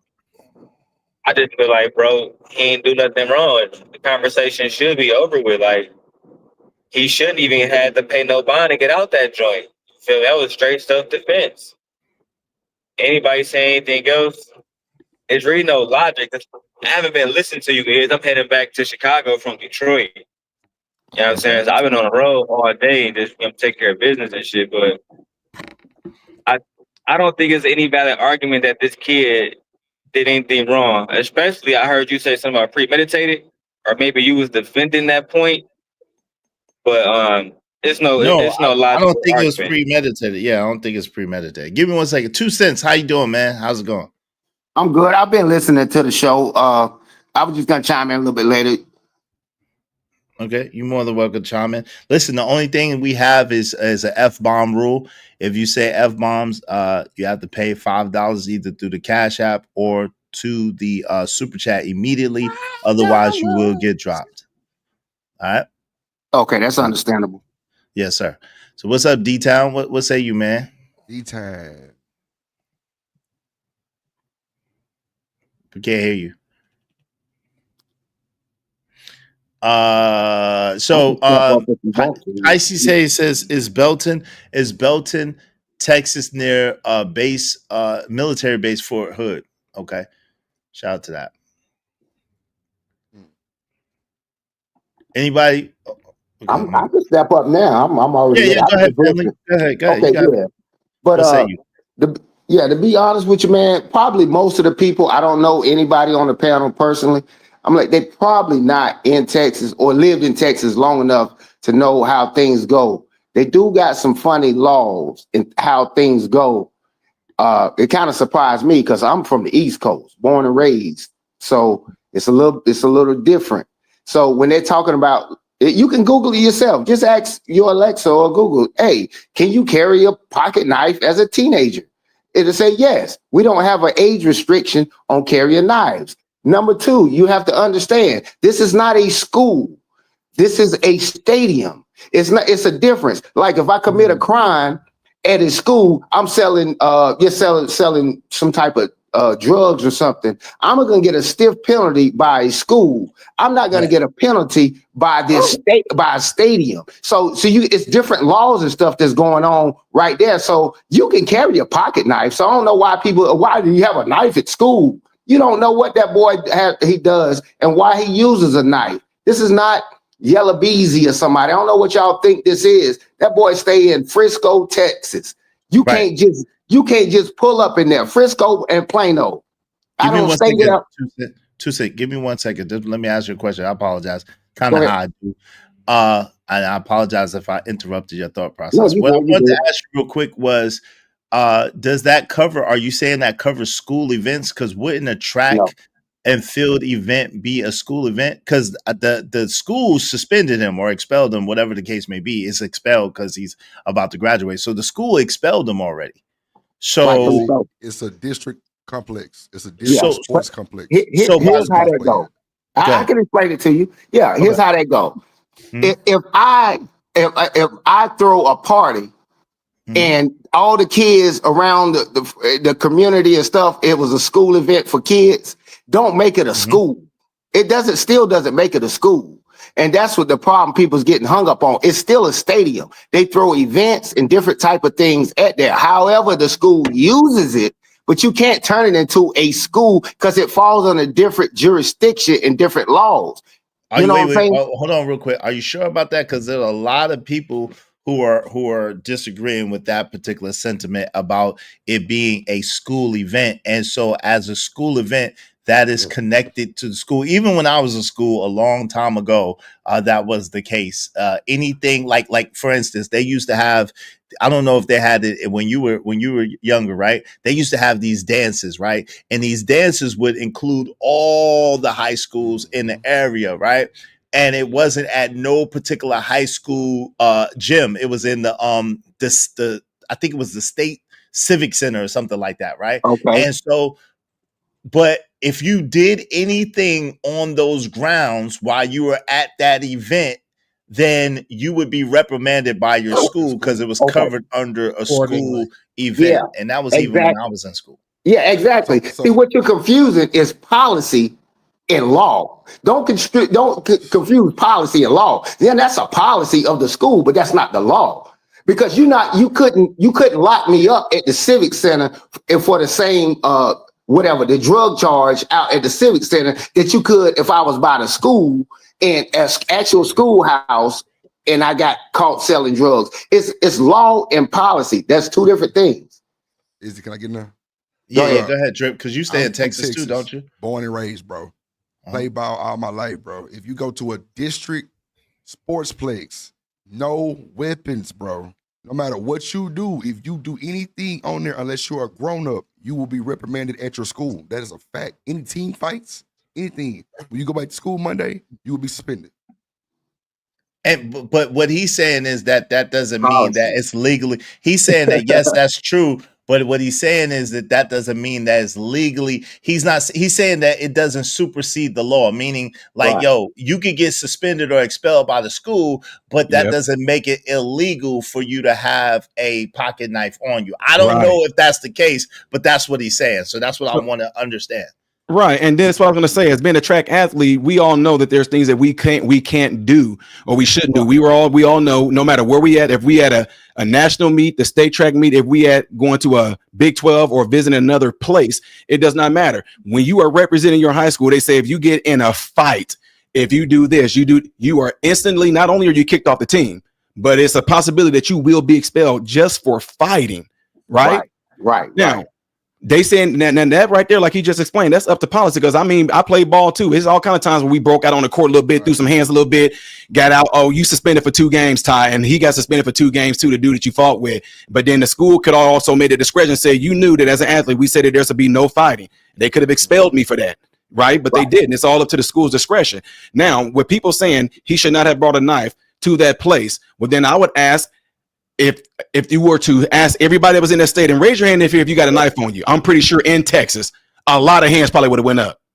But Karmelo Drip is saying the law says no weapons on school property or at school events, right? Is that what the law says? No. That's what he said. What's up, Easy? What's up with y'all? What's up? I know D-Town's from Texas too. What's up, D-Town? What's going on? Hey, do y'all know? Do either one of y'all, Drip or D-Town, y'all know the law? Does the law state whether you can have a knife on you or not? And you know what I'm saying? I'm sure that supersedes whatever the policy is, like you said. Looking it up right now. It's a reason why at a basketball game, if 2 students get to fighting, they don't haul you off to jail. Like if I was fighting on the street or whatever, a lot of times like that, they'll haul you off to jail. School is different. That's what I'm trying to say. It's distinguishing policy and law. This boy is caught up in the law. And everybody keep talking about this. Okay, excuse me if I may. If it's violent enough, they'll take you to jail. Okay, hold on, 2 cents. So go ahead, Uncle Jeff. What say you? Yeah, I'm looking at the spectator information for David Kuykendall Stadium, which is where this happened. Rule number 5 says alcoholic beverages, tobacco products, including e-cigarettes, and weapons are prohibited by law. As in the law, the state of Texas says that you cannot walk into David Kuykendall Stadium with an edged weapon on your person that we know of as a knife. Now, okay, wait. Do they define? Hold on, Uncle Jeff, real quick, because you know how I like to do. Do they define? What do they define a knife as? Is there a certain blade size that defines a knife in that particular jurisdiction? I'm gonna have to look that up for you. But what was that again, Jeffrey? Can you give that to me? I think it was like 4 inches. Right? Yeah, I thought it was 5. I thought someone said 5 inches, but I just want to Yeah, make. But you know, some. Hold on, nothing real bigger quick. than your palm of your hand. Nothing Right, bigger than the palm of your hand. but some.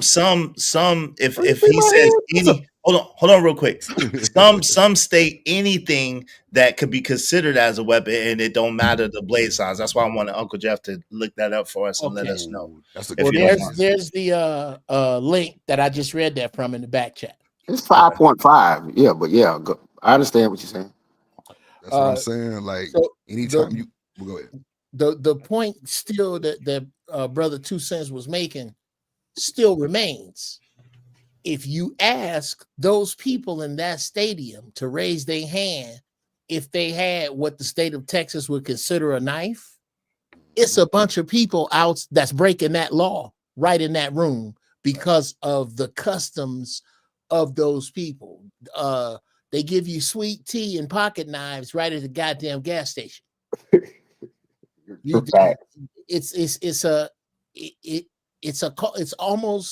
It's bigger than skateboards. It's bigger than skateboards. It's a culture thing, like you say. Yeah. Jeff, that's exactly what it is. Yes, sir.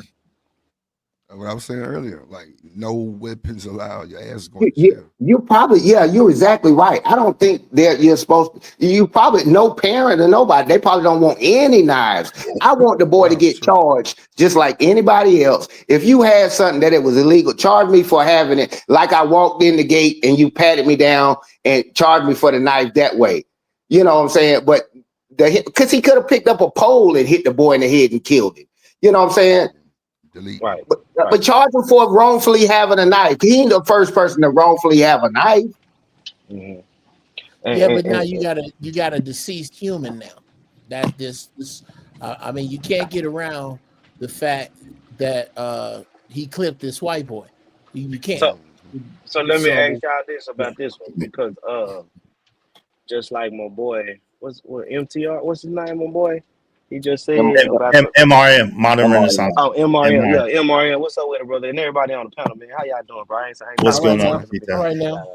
Yeah, but look, like MRM was saying, you don't think? Well, I'm not trying to change the subject, but you don't think little buddy that the only reason why little buddy that went to school with that gun and shot them 5 guys ain't got a lot of publicity is because that was on the south side of Dallas. That was William Hutchins, right in Highland Hills. That's an all black high school. You get what I'm saying? Like all black. It's like damn near 95%. You know, so that's probably why they didn't get a lot of publicity. And at the same time, that stuff in Florida happened too. So that was a mass shooting too. You know what I'm saying? Right. So I think that's probably why. You know, but Guy, even though Guy is a little more rugged than my boy Anthony Karmelo Anthony, he said the same thing. It was 5 guys. They was bigger than me. I was intimidated, and that's why I shot him. You know, popped him. Popped them. Yes, and deleted some of them. So I'm trying to see what's the difference. But I guess the difference will be is he went home to get the gun, then came back to school the next day. So I guess that's obviously premeditated, right? That's obviously crazy. Yeah. Right, because guess what he could have done? If you could go home, you could have a chance to tell somebody, to go to law enforcement, to go to the principal, to go to the vice principal, to go to your parents. There's a million things that he could have did to avoid having to get in conflict with those children. So, and that's what we're saying. None of us with any kind of reasonable sense are going to justify a kid going to school and deleting a whole bunch of people, no matter what color that person happened to be. None of us are going to okay that or think that that's a good thing that happened. None of us. So it's weird. It's weird.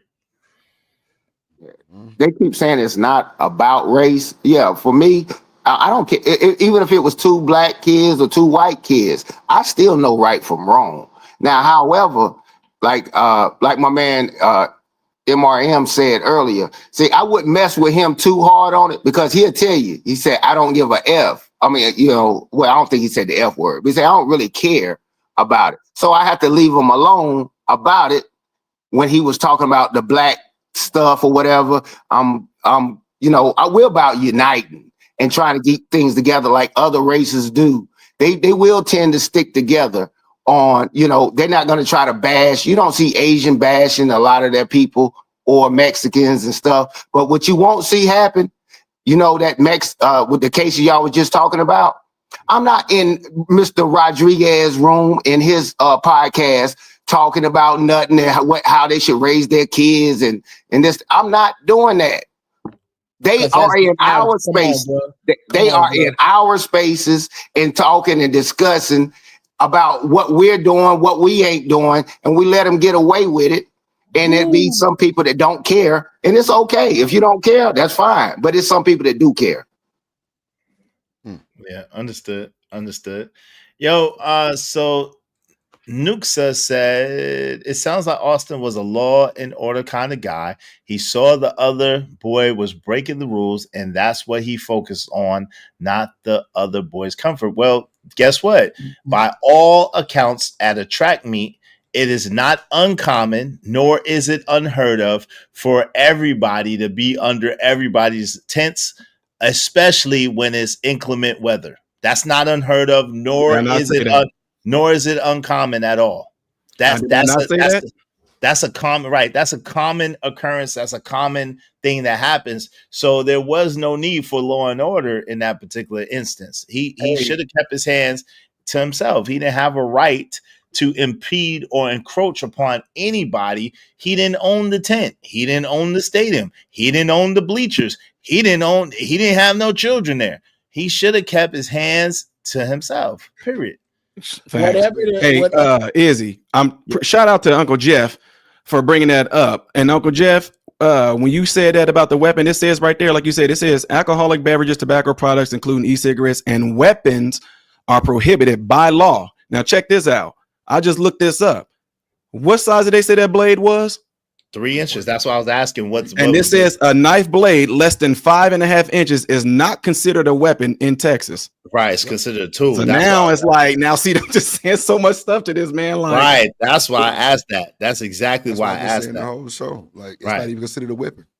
It's not considered a weapon. So if they say he brought a weapon to school, is it one? That's really a fingernail clipper. He said and besides that, man, we're gonna have to stop chasing the narrative that this dude crept up in a tent on a rainy day, tapped a white boy on the shoulder, and stuck him in the chest. That's not what happened. Right. Or opposite.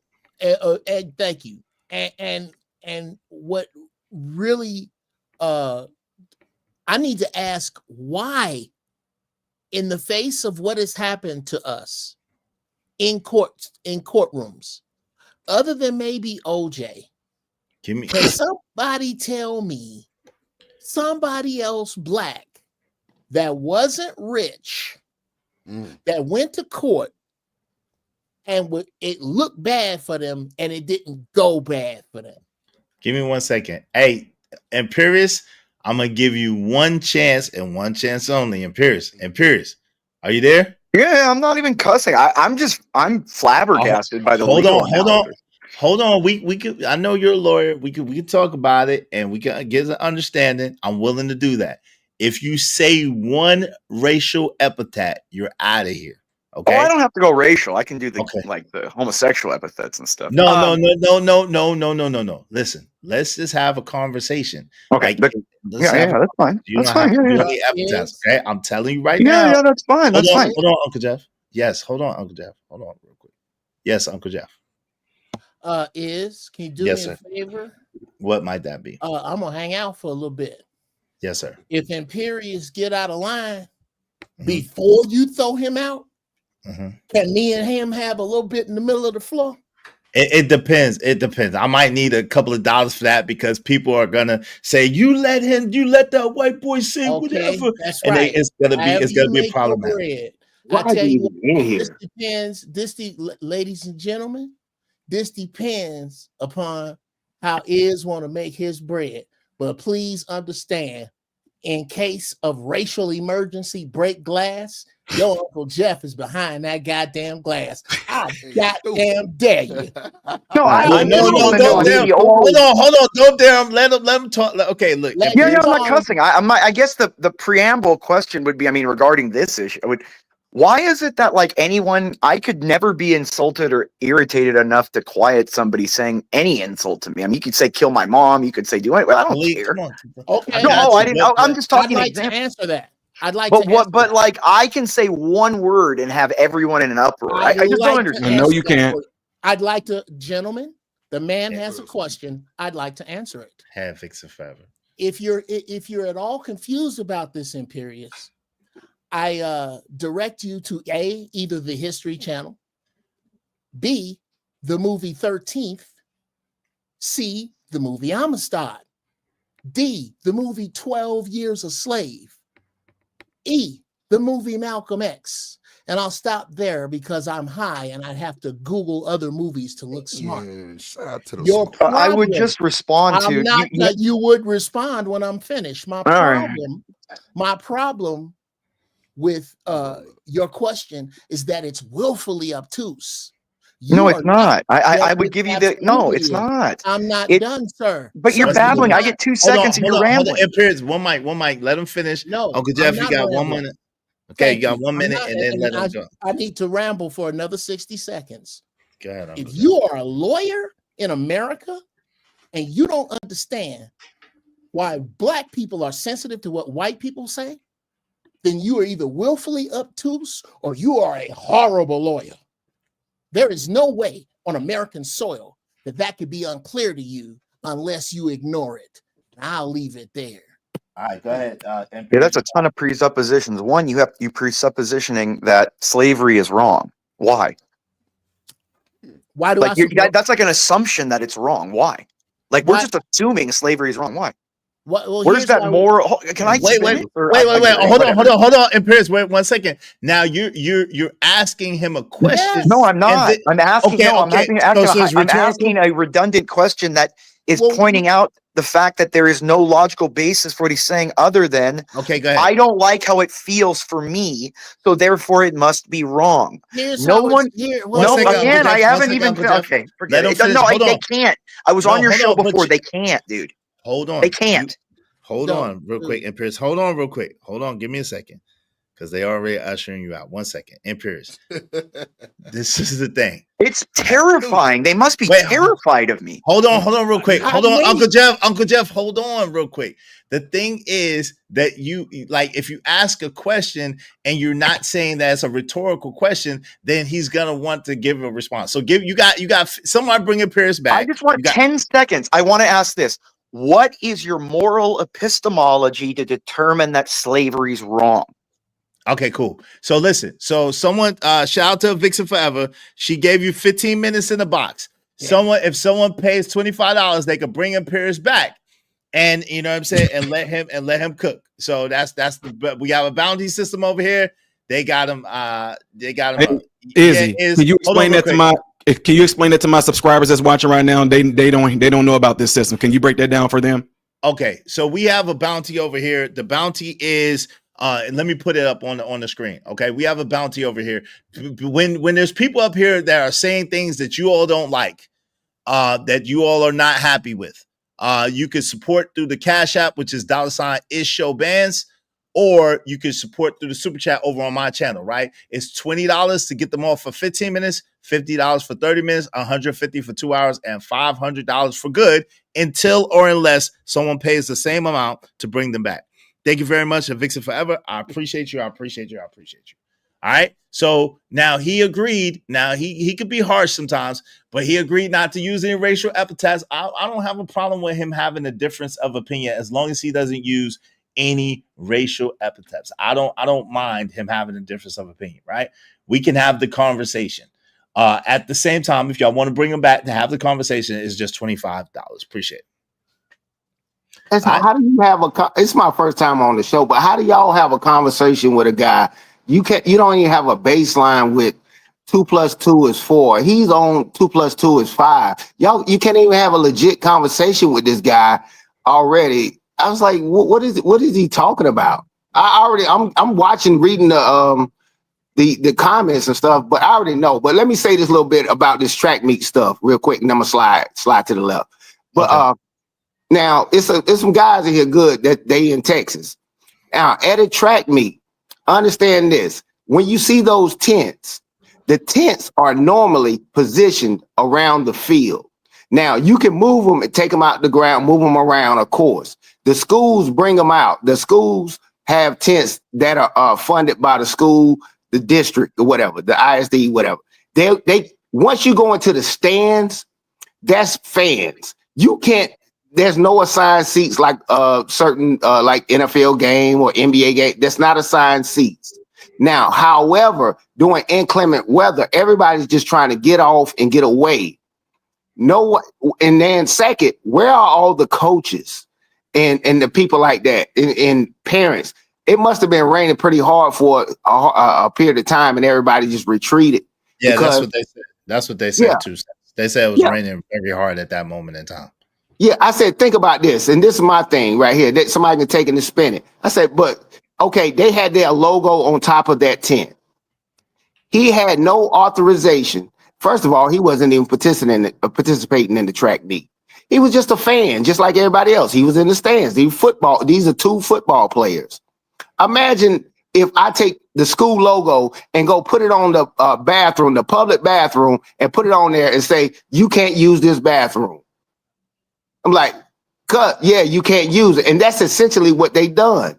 You can't regulate that. He has no authority. Now, if someone that's on the premises, like the security, people running the property, say you can't go into this restroom at this time, or sometimes they be like, this is their team setting. We set up this reserve area. It is restricted for them. But if you ran track, you know we all go to each other's sides and tents and we talk and all this kind of stuff together. So that you ain't got no business over here.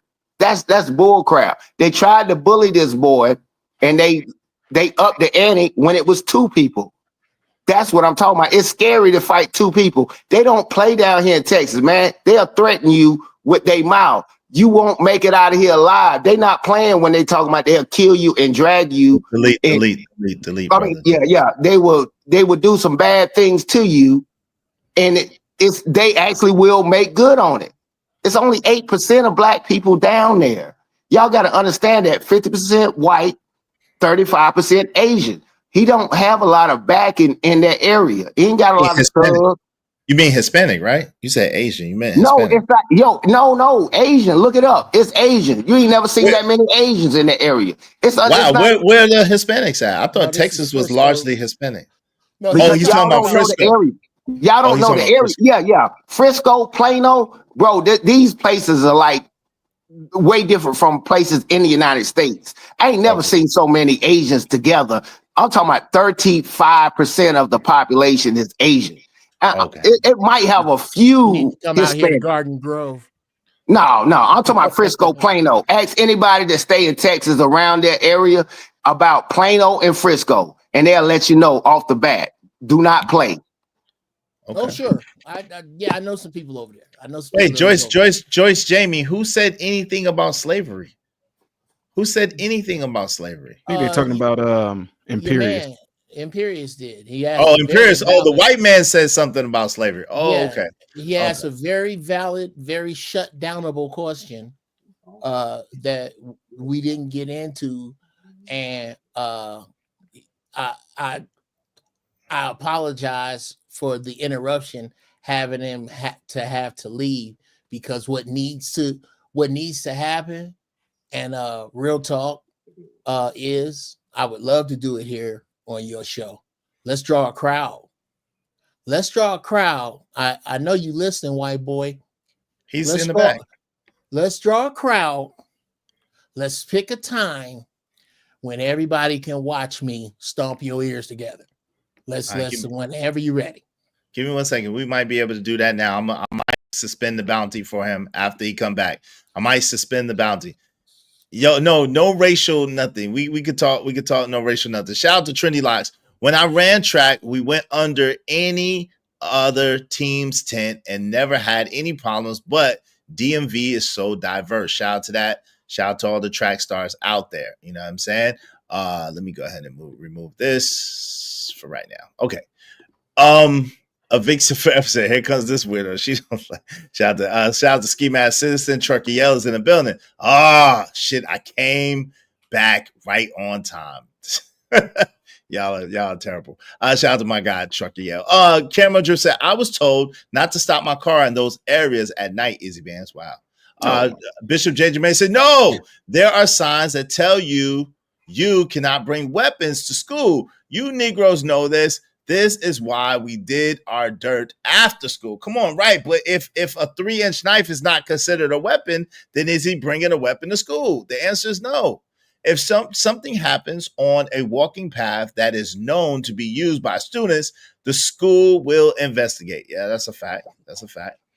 Yeah, y'all going back and forth. Okay, go ahead, Daryl. You wanted to add something, bro? I mean, yeah, bro. I feel like this. I feel like black men. I mean, this is really saying the obvious, right? But black men have a hard way of even looking at each other from a legal standpoint, bro. And you was saying it's conservatives. I don't think it's just conservatives, bro. I think it's nonpartisans too. I think some people, they just like my man who was from a policy and law, he was onto something. And I think it was MRM who mentioned that the knife was under 5 inches, right? So it's not really a weapon legally. I feel like this case should already be done, bro. I feel like at this point, his family being harassed for no reason. Well, hey, listen, Imperius, yeah, man, you're not welcome here right now, bro. I told you, even if you put that in the back and put that, I'm not with none of that, man. I'm not with that, man. White boy, nah, man. That's not the same thing. But you could say black boy. But why you gotta say the N-word in the back, man? It's not the same thing. I don't care what you say, bro. You're not welcome here today. I could explain that. No, Uncle Jeff, I don't need you to explain it. All right. I need him to understand that that's not acceptable here. That's point blank and period. You can say what you want, Imperius, but that's not acceptable here. I don't care what you say. I'll never be comfortable with a white man saying the N-word around me. Never. And you can say what you want.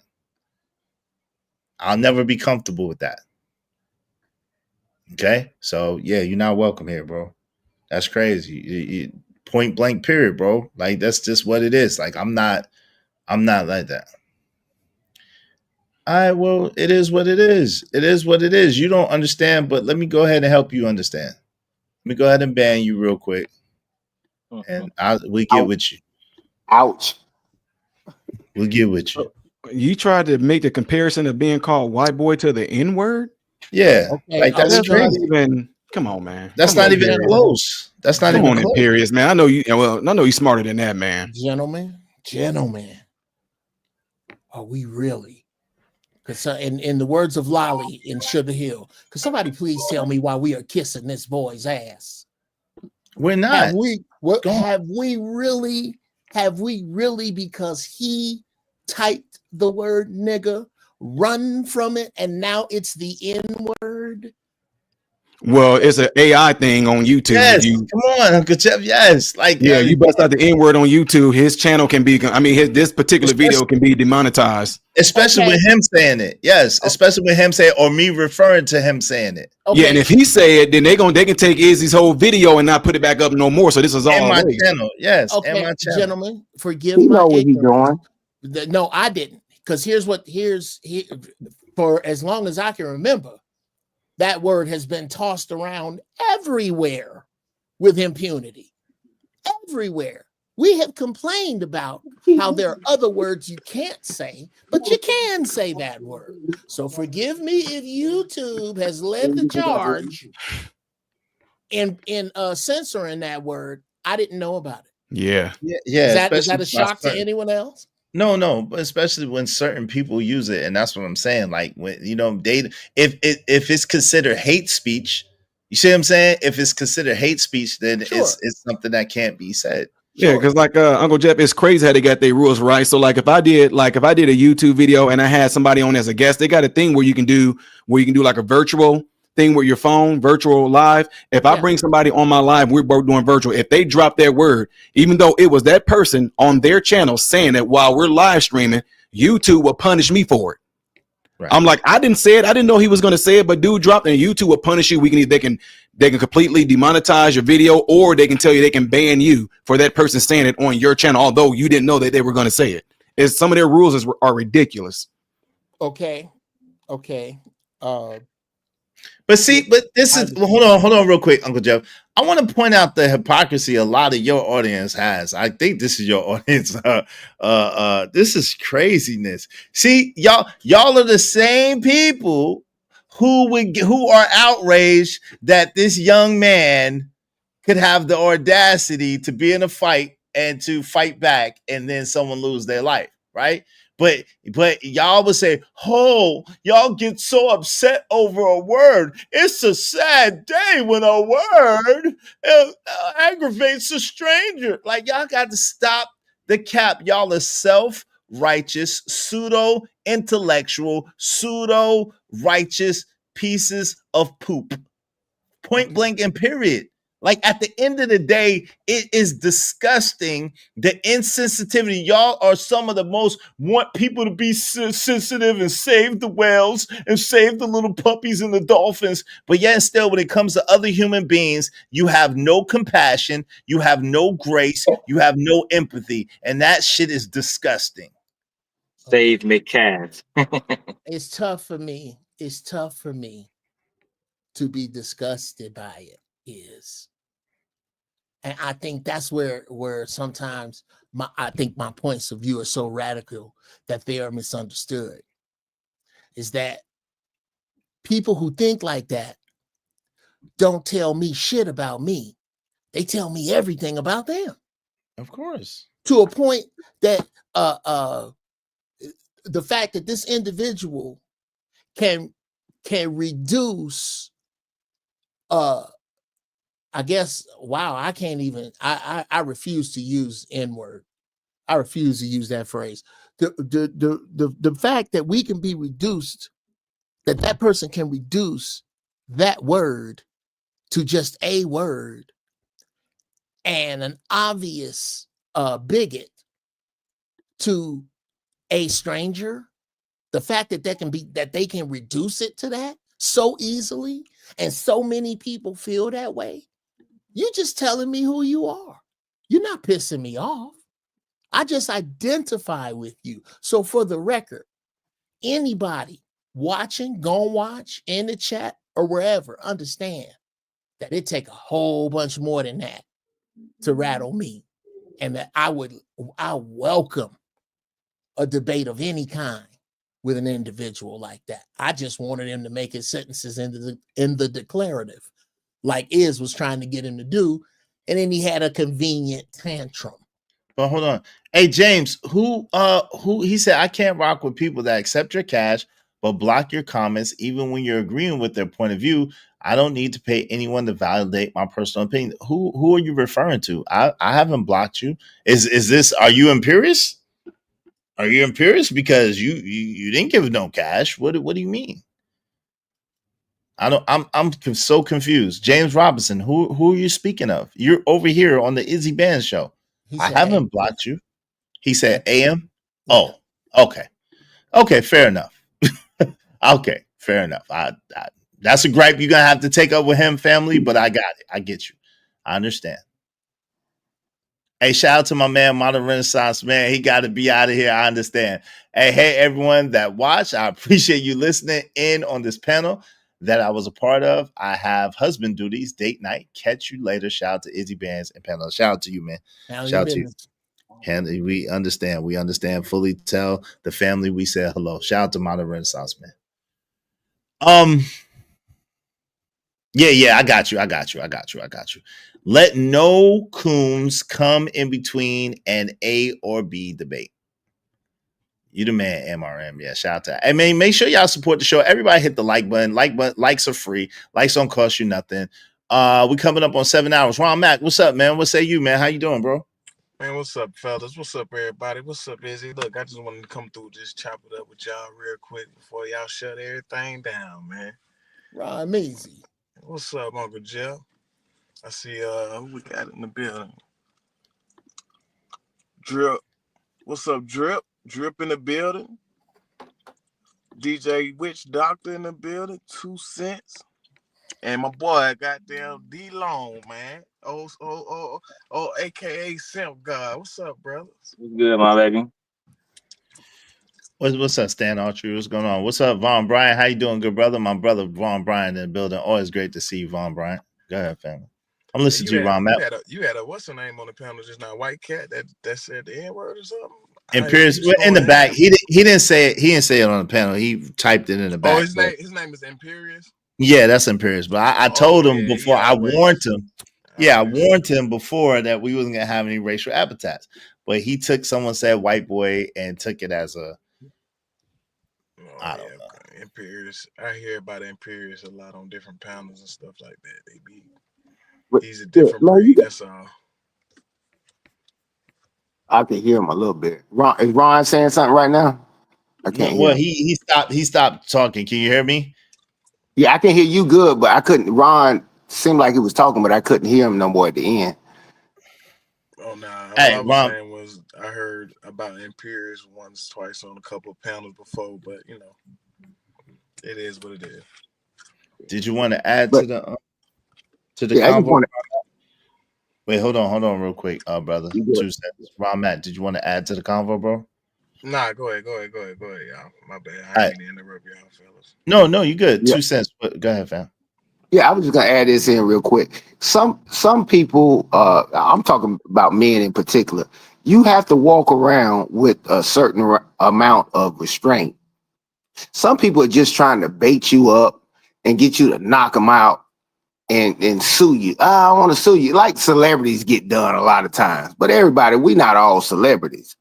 It's almost like watching a full-grown American pit bull in a chihuahua just cha-cha-cha-cha-cha, you know, and that's what, when they be doing that N-word and stuff like that, they can do that all they want.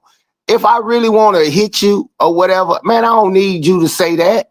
It's they think that's my button. See, they don't know my button. I know a lot of people buttons because I'm a black guy. I know I can say something about your big head kid. You know what I'm saying? Call him retarded or something like, you know what I'm saying? Disabled or whatever. I can say certain things that I know in my head that'll make you want to fight me because I want to fight you. See, and this is what they do. They bait you up to try to get you caught up and trick you off the streets. And this is the game that they playing. I know most of the black folks, man, they got squabble on them over a lot of these guys that's talking this stuff and they hiding behind these avatars. And that's what they do. They just come in here and troll. I'm like, what do they get out of coming in people like this room? It's all black guys and everything. I'm not showing up to a KKK rally, talking mess about what they doing and what they ain't doing. Or am I showing up at a Asian whatever function where I've never been into an Asian room? I still don't understand why do they just show up in here and they express their vitriol into what we're saying and try to divide anything that we're saying and try to get any unity. And they get a couple of people in the audience to be like, yeah, you're right. Yeah, black folks. Yeah, what about black on black crime in Chicago? That deflection stuff. But go ahead, bro. I'm gonna land right here. If I can answer that, there's a couple of reasons that they do it. Number one, please understand that any white boy that you see in any space did not come by himself. Usually when they come with an air of superiority. And you think they're going to secretly come over here? No, they tell their friends because they come over here thinking they can win. Thinking that generally, because what does happen is usually cats get mad at them for being bigots and accidentally call them racist because they don't understand that most of us have never come in contact with a racist. Number two, number one, they got people watching them. And number two, they think they can win. The same way they go to any fight. You ain't never seen, I ain't never heard of no white boy roll up on three brothers and go, who won it? I never. There's a dude that pranked them people like that. Hey, Mr. Lamet, that's how bad y'all want money. What do you mean? What are you talking about? What's how bad we want money? Hold on real quick, brother. Mr. Lamet, what do you talk about? That's how bad y'all want money. What does that mean? Shout out to fake account. No, he's not a fake account. I know of him. That's somebody that we know of. Yo, Emperor Kojak 3 and 3 Great said, then you had the black dude Tyrone going around doing that to folks. Yep. Shout out to Bandit Romello 747 Bandcon. Now take Sharon Mike and usher him out now that he's gone. Hey, grace is a merited favor. You don't deserve it. You're giving it. I have lived in Texas twice. Shout out to you. I keep telling them it's Belton, Texas, by Harker Heights, Texas, Baylor College, Temple College, or CTC are near there. Okay, Bishop said no, it's a school event. Yo, Bishop, anyway, shout out to Bishop JJ, man. My God. The school rules also apply to from the time you step out of your door to traverse to the school, and the same when you're going home from school. Shout out to my guy Petty Pendergrass in the building. What's up, Petty? How you doing, good brother? Petty Belafonte, my bad. Braxton Snayfield said Izzy Bands, at least he was being upfront about it. Yeah, I mean, listen, hey, he's entitled to his opinion, but I told him, I warned him, and y'all know I do what I say and I say what I do. JD 1975 says somebody take Corey's keyboard. I think they took his keyboard. Shout out to my guy, Corey. Petty Pendergrass said he had someone record his vid after he did it. Who was that person? Just me, aka the Angry Women, say they love those pieces of chicken. Oh Lord. Hey, they say it's okay to taunt this family because they white pieces of chicken. Oh Lord. Going to the press conference uninvited. I'm way behind because I'm back there. All right. Yo, thank you to everybody that's supporting the show. Shout out to my guy, Crown Heights Brand, coming from the clouds and blessing the channel, being sponsor of the show. Petty Pendergrass, what you got going on? What say you? Where you at? You at Fox Theater? We can't hear you, but I think that looked like Fox Theater to me. Where you at, man? Where you at? You in Paris? What you got going on, Petty Pendergrass? We can't hear you. You on mute. You gotta unmute. Okay, you just drinking and chilling. Okay. Hey, Pisces Hayes said mental health issues. Y'all didn't know it's on the rise. Yes, it is on the rise. Go ahead, Petty Pendergrass. Where you at, man? Where you at? Yeah, the stadium. Oh, you at the stadium. You at the where you at? In Detroit? Got to be in Detroit with that D hat on. Got to be. I thought I saw some Braves. He's in Atlanta. He's at the Braves stadium. Your show, man. I'm at the Braves game. I just I know. This is at the Braves stadium. Yeah. Shout out to you. Love, peace. You know what I'm saying? Oh, you right up the street. And free that little boy that's in trouble. All right, salute, love, and peace. Be easy, man. Have fun, bro. Yeah, he at the Braves stadium. I knew that was in Detroit. All right, shout out to that. Petty and is yo, come on, son. That's how rumors get started. He's at the Glizzy factory. Oh Lord. Oh Lord.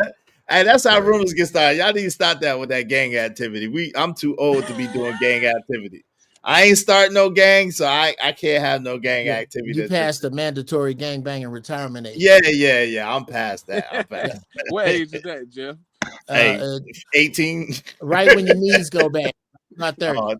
You're supposed to get over the fact your daddy wasn't around. You're supposed to stop being mad about that. Stop it. Knock it off. Yeah, I can't do it. Hey, the way my life is set up, I can't be gangbanging. I can't even run away no more. Hey, shout out to Comerica Park in Detroit. Looks far better than that. That's messed up, Iprico. What's up, D's? What's going on, man? Hey, so man, listen. I've been hanging out with y'all good folks for 7 hours. I appreciate each and every one of y'all for sure. Go ahead and bless us with y'all last words, man. What say y'all, man? Thank y'all for hanging out. I appreciate everyone. Shout out to Sharon, that was dope. Shout out to DJ Witch Doctor, that was dope. Shout out to Modern Renaissance Man, that was dope. Shout out to my man The Drip Show, that was dope. That was a dope little collaboration. We had like 4 or 5 we got like 6, 7 content creators all together. But yo, we had a dope little collab. That was pretty tight. I like that. So shout out to y'all.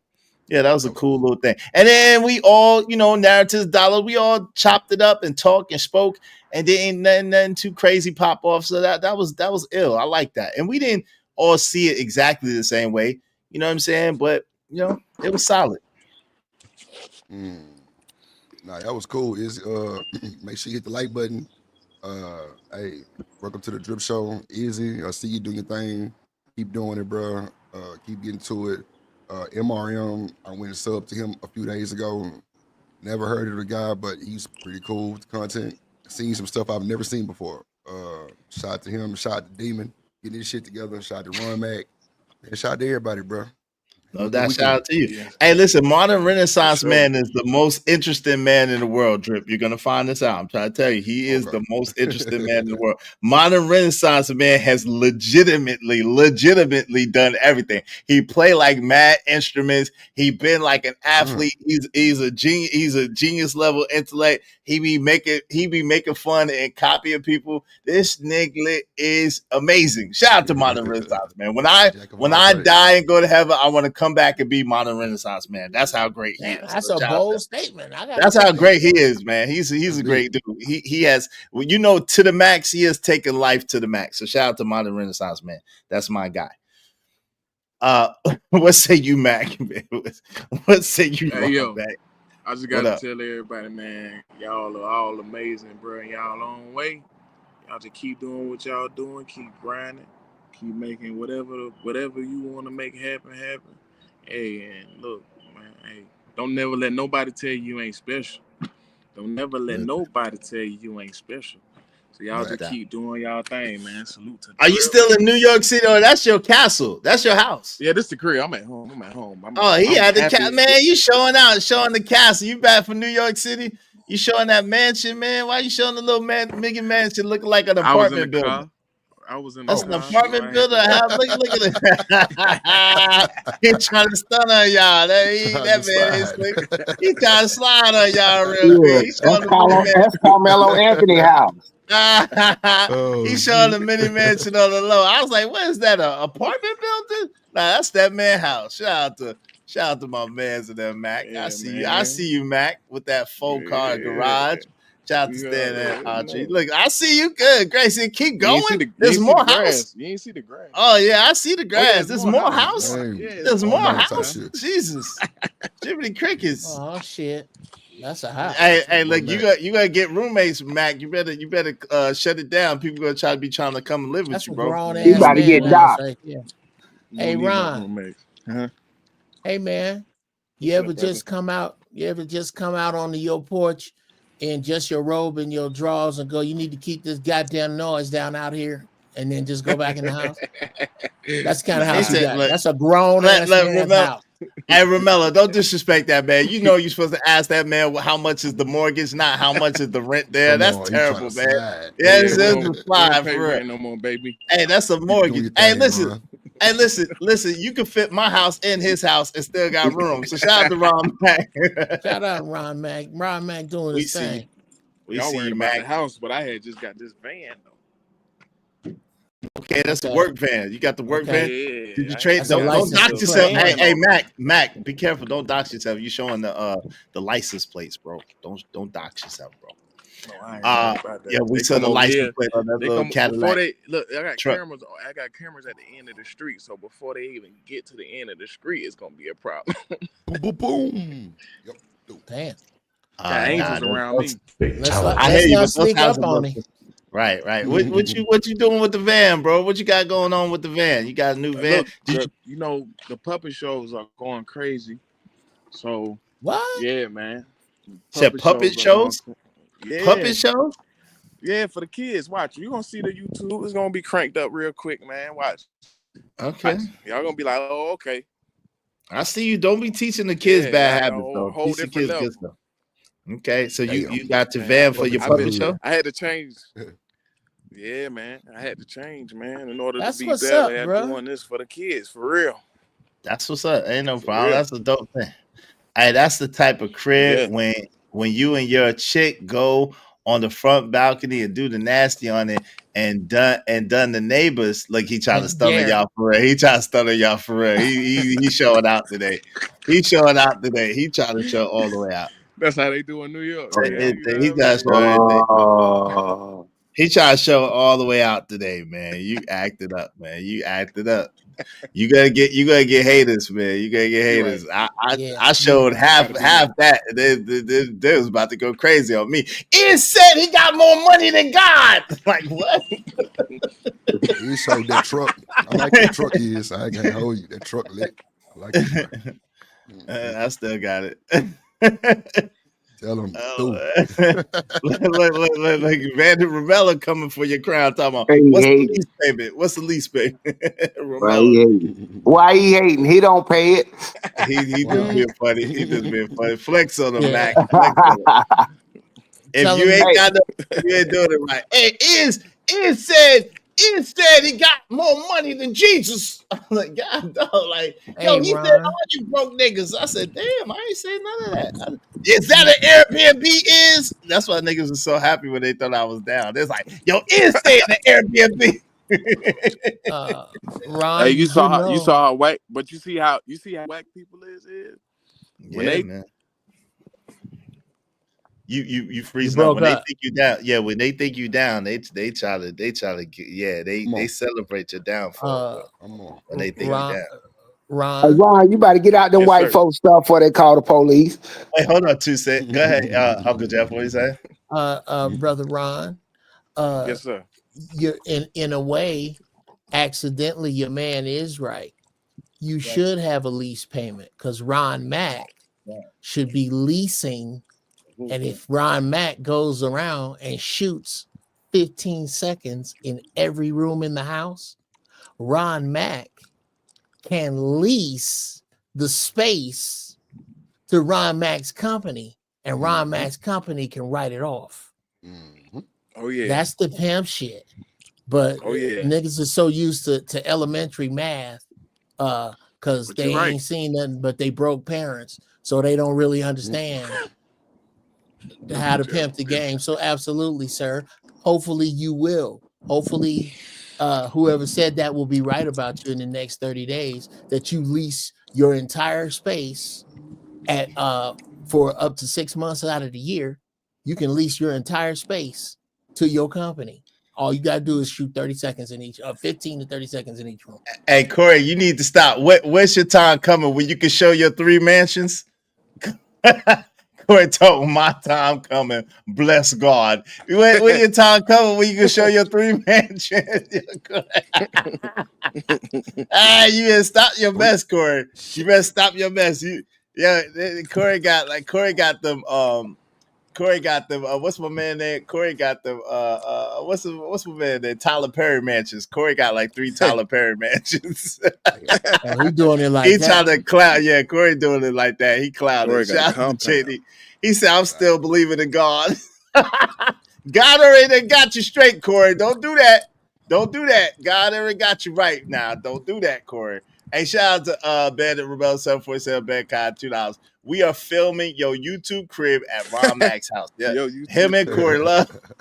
Him and Corey Love. We're gonna do MTV cribs at both of their houses.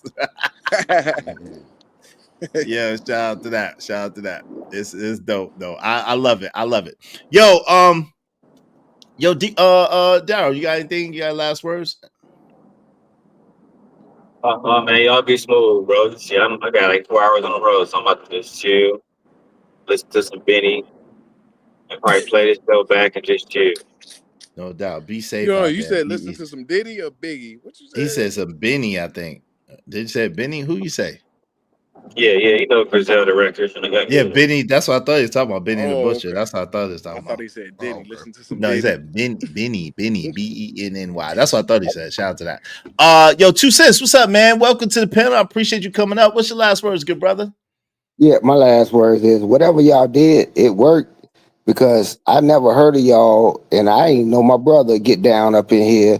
It jumped into my algorithm for some kind of way, and somehow I see all new faces and stuff like that.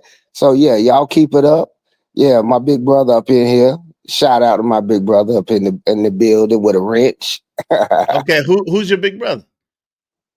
Did you mind? Stan. Yeah, Stan. Oh, Stan Archie. Yeah, My man. Yeah, That's yeah. my man, $100,000. Yeah. Stan Oh, yeah, Archie's my yeah. man, $100,000. Shout out to Stan Archie. Yeah. Oh, Shout out, hey man, look, subscribe to the channel. Tell a friend to tell a friend. Shout out to Stan Archie, big brother Stan. Yeah. I subscribed today. I saw it today. It just popped up in my algorithm. I ain't know nothing about it. But yeah, Oh, what's up, man? I'm in there. Don't be a stranger. Salute to the algorithm. I've been here for a little over 2 years now. So shout out to that, man. Welcome. All right. Much love. Much love to you. Appreciate you coming through. I appreciate your insight too, man. Shout out to you. All right, Drip. What up, man? Yeah, Uncle Jeff. Yes. All right. Uncle Jeff, what say you? What's your last words, Uncle Jeff? I think Drip said his already. Yeah. All right. I guess I have to call you Negroes. I can't even use that word now. Is that the rule? Is that the rule? You got too much mayonnaise in your voice. It's horrible. It's horrible. I so strongly resent that, sir. You don't know a more black-hearted mother pluffer than me. That hurts. Anyway, I know you got 2 degrees. We know what your 2 degrees are. Yeah, come on, we man. just clowning. We know what your 2 degrees is. That stings. Anyway, I'll just play it. Great show. Great show. Did you see what I put on the phone? Did you check your phone? I really, let me put it this way. I welcome debate and conversation, especially from people who want to talk trash about my people, my beloved people, regardless to what condition they're in, be it millionaire or eating out the garbage. They're my people. I love them. Dope ass talk today, as usual. I was glad to be a part of it, and much love to the panel. Until next time. Much love to you. You know you're welcome anytime. I appreciate you. And Von Bryant said, behold how good and pleasant it is for brethren to dwell together in unity. Absolutely, man. Appreciate you, bro. Yeah, man. Appreciate everybody that came through and kicked it with me. Shout out to everybody that supported the show. My man, Crown Heights Brandon that came from the cloud, supported the show. Thank you to Bandit Romello 747 Bad Kai. Thank you very much to Corey Love. I appreciate you, bro. Corey Love TV. Shout out to JD 1975, to Free Zone Lou, to Monk Luigi. Thank you so much. To Just Me, aka Angry Woman. Thank you so much. To America's First Rifleman. Thank you for paying me. You owe me $5 more. I appreciate you. Thank you to Free Zone Lou for the triple up. I appreciate for the quadruple up. Thank you, Free Zone Lou. Appreciate you, family. Thank you to Sharon Bracey for paying his fare. Thank you to Narratives and Dialogues. I appreciate you. Appreciate you. Thank you to James Kills. I appreciate you. Thank you to Jay Lewis. I appreciate you. Bishop J. Jermaine. Thank you, bro. I appreciate you. Old Goon Network. I appreciate you coming soon. Thank you to King Mike's World. I appreciate you, family. Thank you to J Kaz 39. I appreciate you. Thank you to the Daily Rundown and Queen Brielle. I appreciate y'all. Thank y'all so much. Let me make sure I got everybody on the Cash App side of the game too. Thank y'all so much. And everybody who supported the other content creators, thank you to each and every one of them as well. Let me see. Shout out to Drip Show. Thank you to Drip. To my peoples. Thank you to Trucker Yell. Thank you, bro. I appreciate you. And thank you very much to Jay Lewis. I really, really appreciate you. The triple quadruple from Jay Lewis. I really, really appreciate that. Thank you to Gab Light Too Bright also. All right. So listen, it was a dope show today. We're gonna have an even doper show for y'all tomorrow. Y'all know how we do this. That's right, Bandit Romello. We do this brick by brick, brother. That's a fact, man. Shout out to Emperor Cody, said peace and blessings. Be safe. Be careful and stay frosty. And please do not drink and drive. The holidays. Yeah, happy Good Friday to y'all. We are doing better together. Let's go. Izzy, you did it. Respect to you too. Hey, shout out to Boot Camp. What's up, Boot Camp? Let's get it. Make sure y'all subscribe to your content creators. MRM, Kojak 313 Gaming, JD 1975. Man, Uncle Jeff. Man, I don't want to forget anybody. The Daily Rundown, my man Corey Love TV, Kasia Dartfire, the MNF of Truth, Ron Mack. Man, subscribe. And make sure you subscribe here, all right? Let's do good business. Y'all can support at any time. Like, share, subscribe. Much love to y'all. And we out of here. Listen, I want to leave y'all with this thought for real. All jokes aside. We got to do better as people. It's not about skin color. It is about the content of people's character. Learn how to not judge a book by the cover, but learn how to actually look into the book and see the content of that book and judge accordingly. I appreciate each and every one of y'all. Much love to everybody, regardless. Thank you, Easy. I appreciate it. I appreciate the fact that you don't think that we're like that. Thank you, TMKC. I hope that you have a great evening. I hope that you're sobering up. I appreciate you, TMKC. Y'all be easy, man. Shout out to my guy, Jalen, that was up here and hung out with us for a majority of days. Shout out to Cash Kid Even, man. Get a book and read it. All right. A Black American, excellent book, and read it. Shout out to Von Bryant. Exactly, man. Looks on the outward appearance, but God ponders the heart. That's a fact. After party over at JD's in 90 minutes. Make sure y'all go and check out my man JD 1975 and hang out over there. I appreciate y'all. Much love, and we out of here. Peace.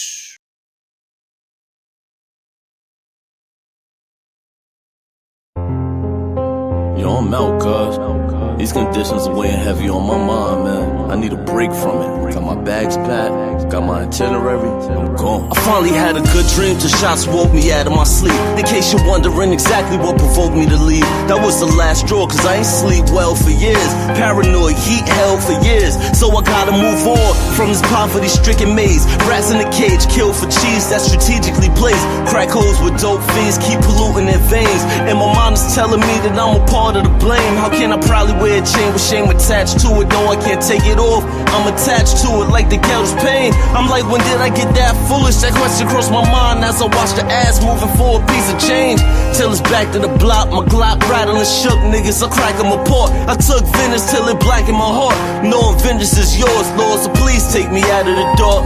So baby, I'm gone, you know that I'ma always love my hood. And I'll never be gone for good, but I gotta leave here. It smothers me and I can't breathe here. Just need a little time with some clean air. So baby, I'm gone, you know that I'ma always love my hood. And I'll never be gone for good, but I gotta leave here. It smothers me and I can't breathe here. Just need a little time with some clean air. So baby, I seen kids clip while on a little trip to the store. Who would think a trip for eggs would be a trip to the mall? Crawl on memorials are covering the bricks on the walls. This is common when you're living with conditions of poor. With poor liquor, let it spill on the floor. The more niggas we lost, I'm gone, niggas. You're never gonna see me no more. I love you dearly, but the hood is like a lost effort. Nobody cared before, drastic got to go measures. So I'm leaving forever to find a life a little more better than yours. I can't stick around to witness how far do we fall. I stood on corner, spring, summer, and fall. Winter position in the semi, of course. Any liqueur send me. I'm on a quest for more millies in my repertoire. Forgive me, but I gotta take off. I'm sick and I go on from niggas to gods. Really the hood's in me, but baby, I'm gone. So baby, I'm gone. You know that I'ma always love my hood. And I'll never be gone for good, but I gotta leave here. It smothers me and I can't breathe here. Just need a little time with some clean air. So baby, I'm gone. You know that I'ma always love my hood. And I'll never be gone for good, but I gotta leave here. It smothers me and I can't breathe here. Just need a little time with some clean air. So baby, forget my vet and can't abandon my home. Though I'm impatient with our situation, I won't leave you standing alone. Stand on my shoulders if you need me, I could carry the globe. Overdoses in the hood, fiends slamming they arms. Some of us made it out the hood, good at slamming the ball.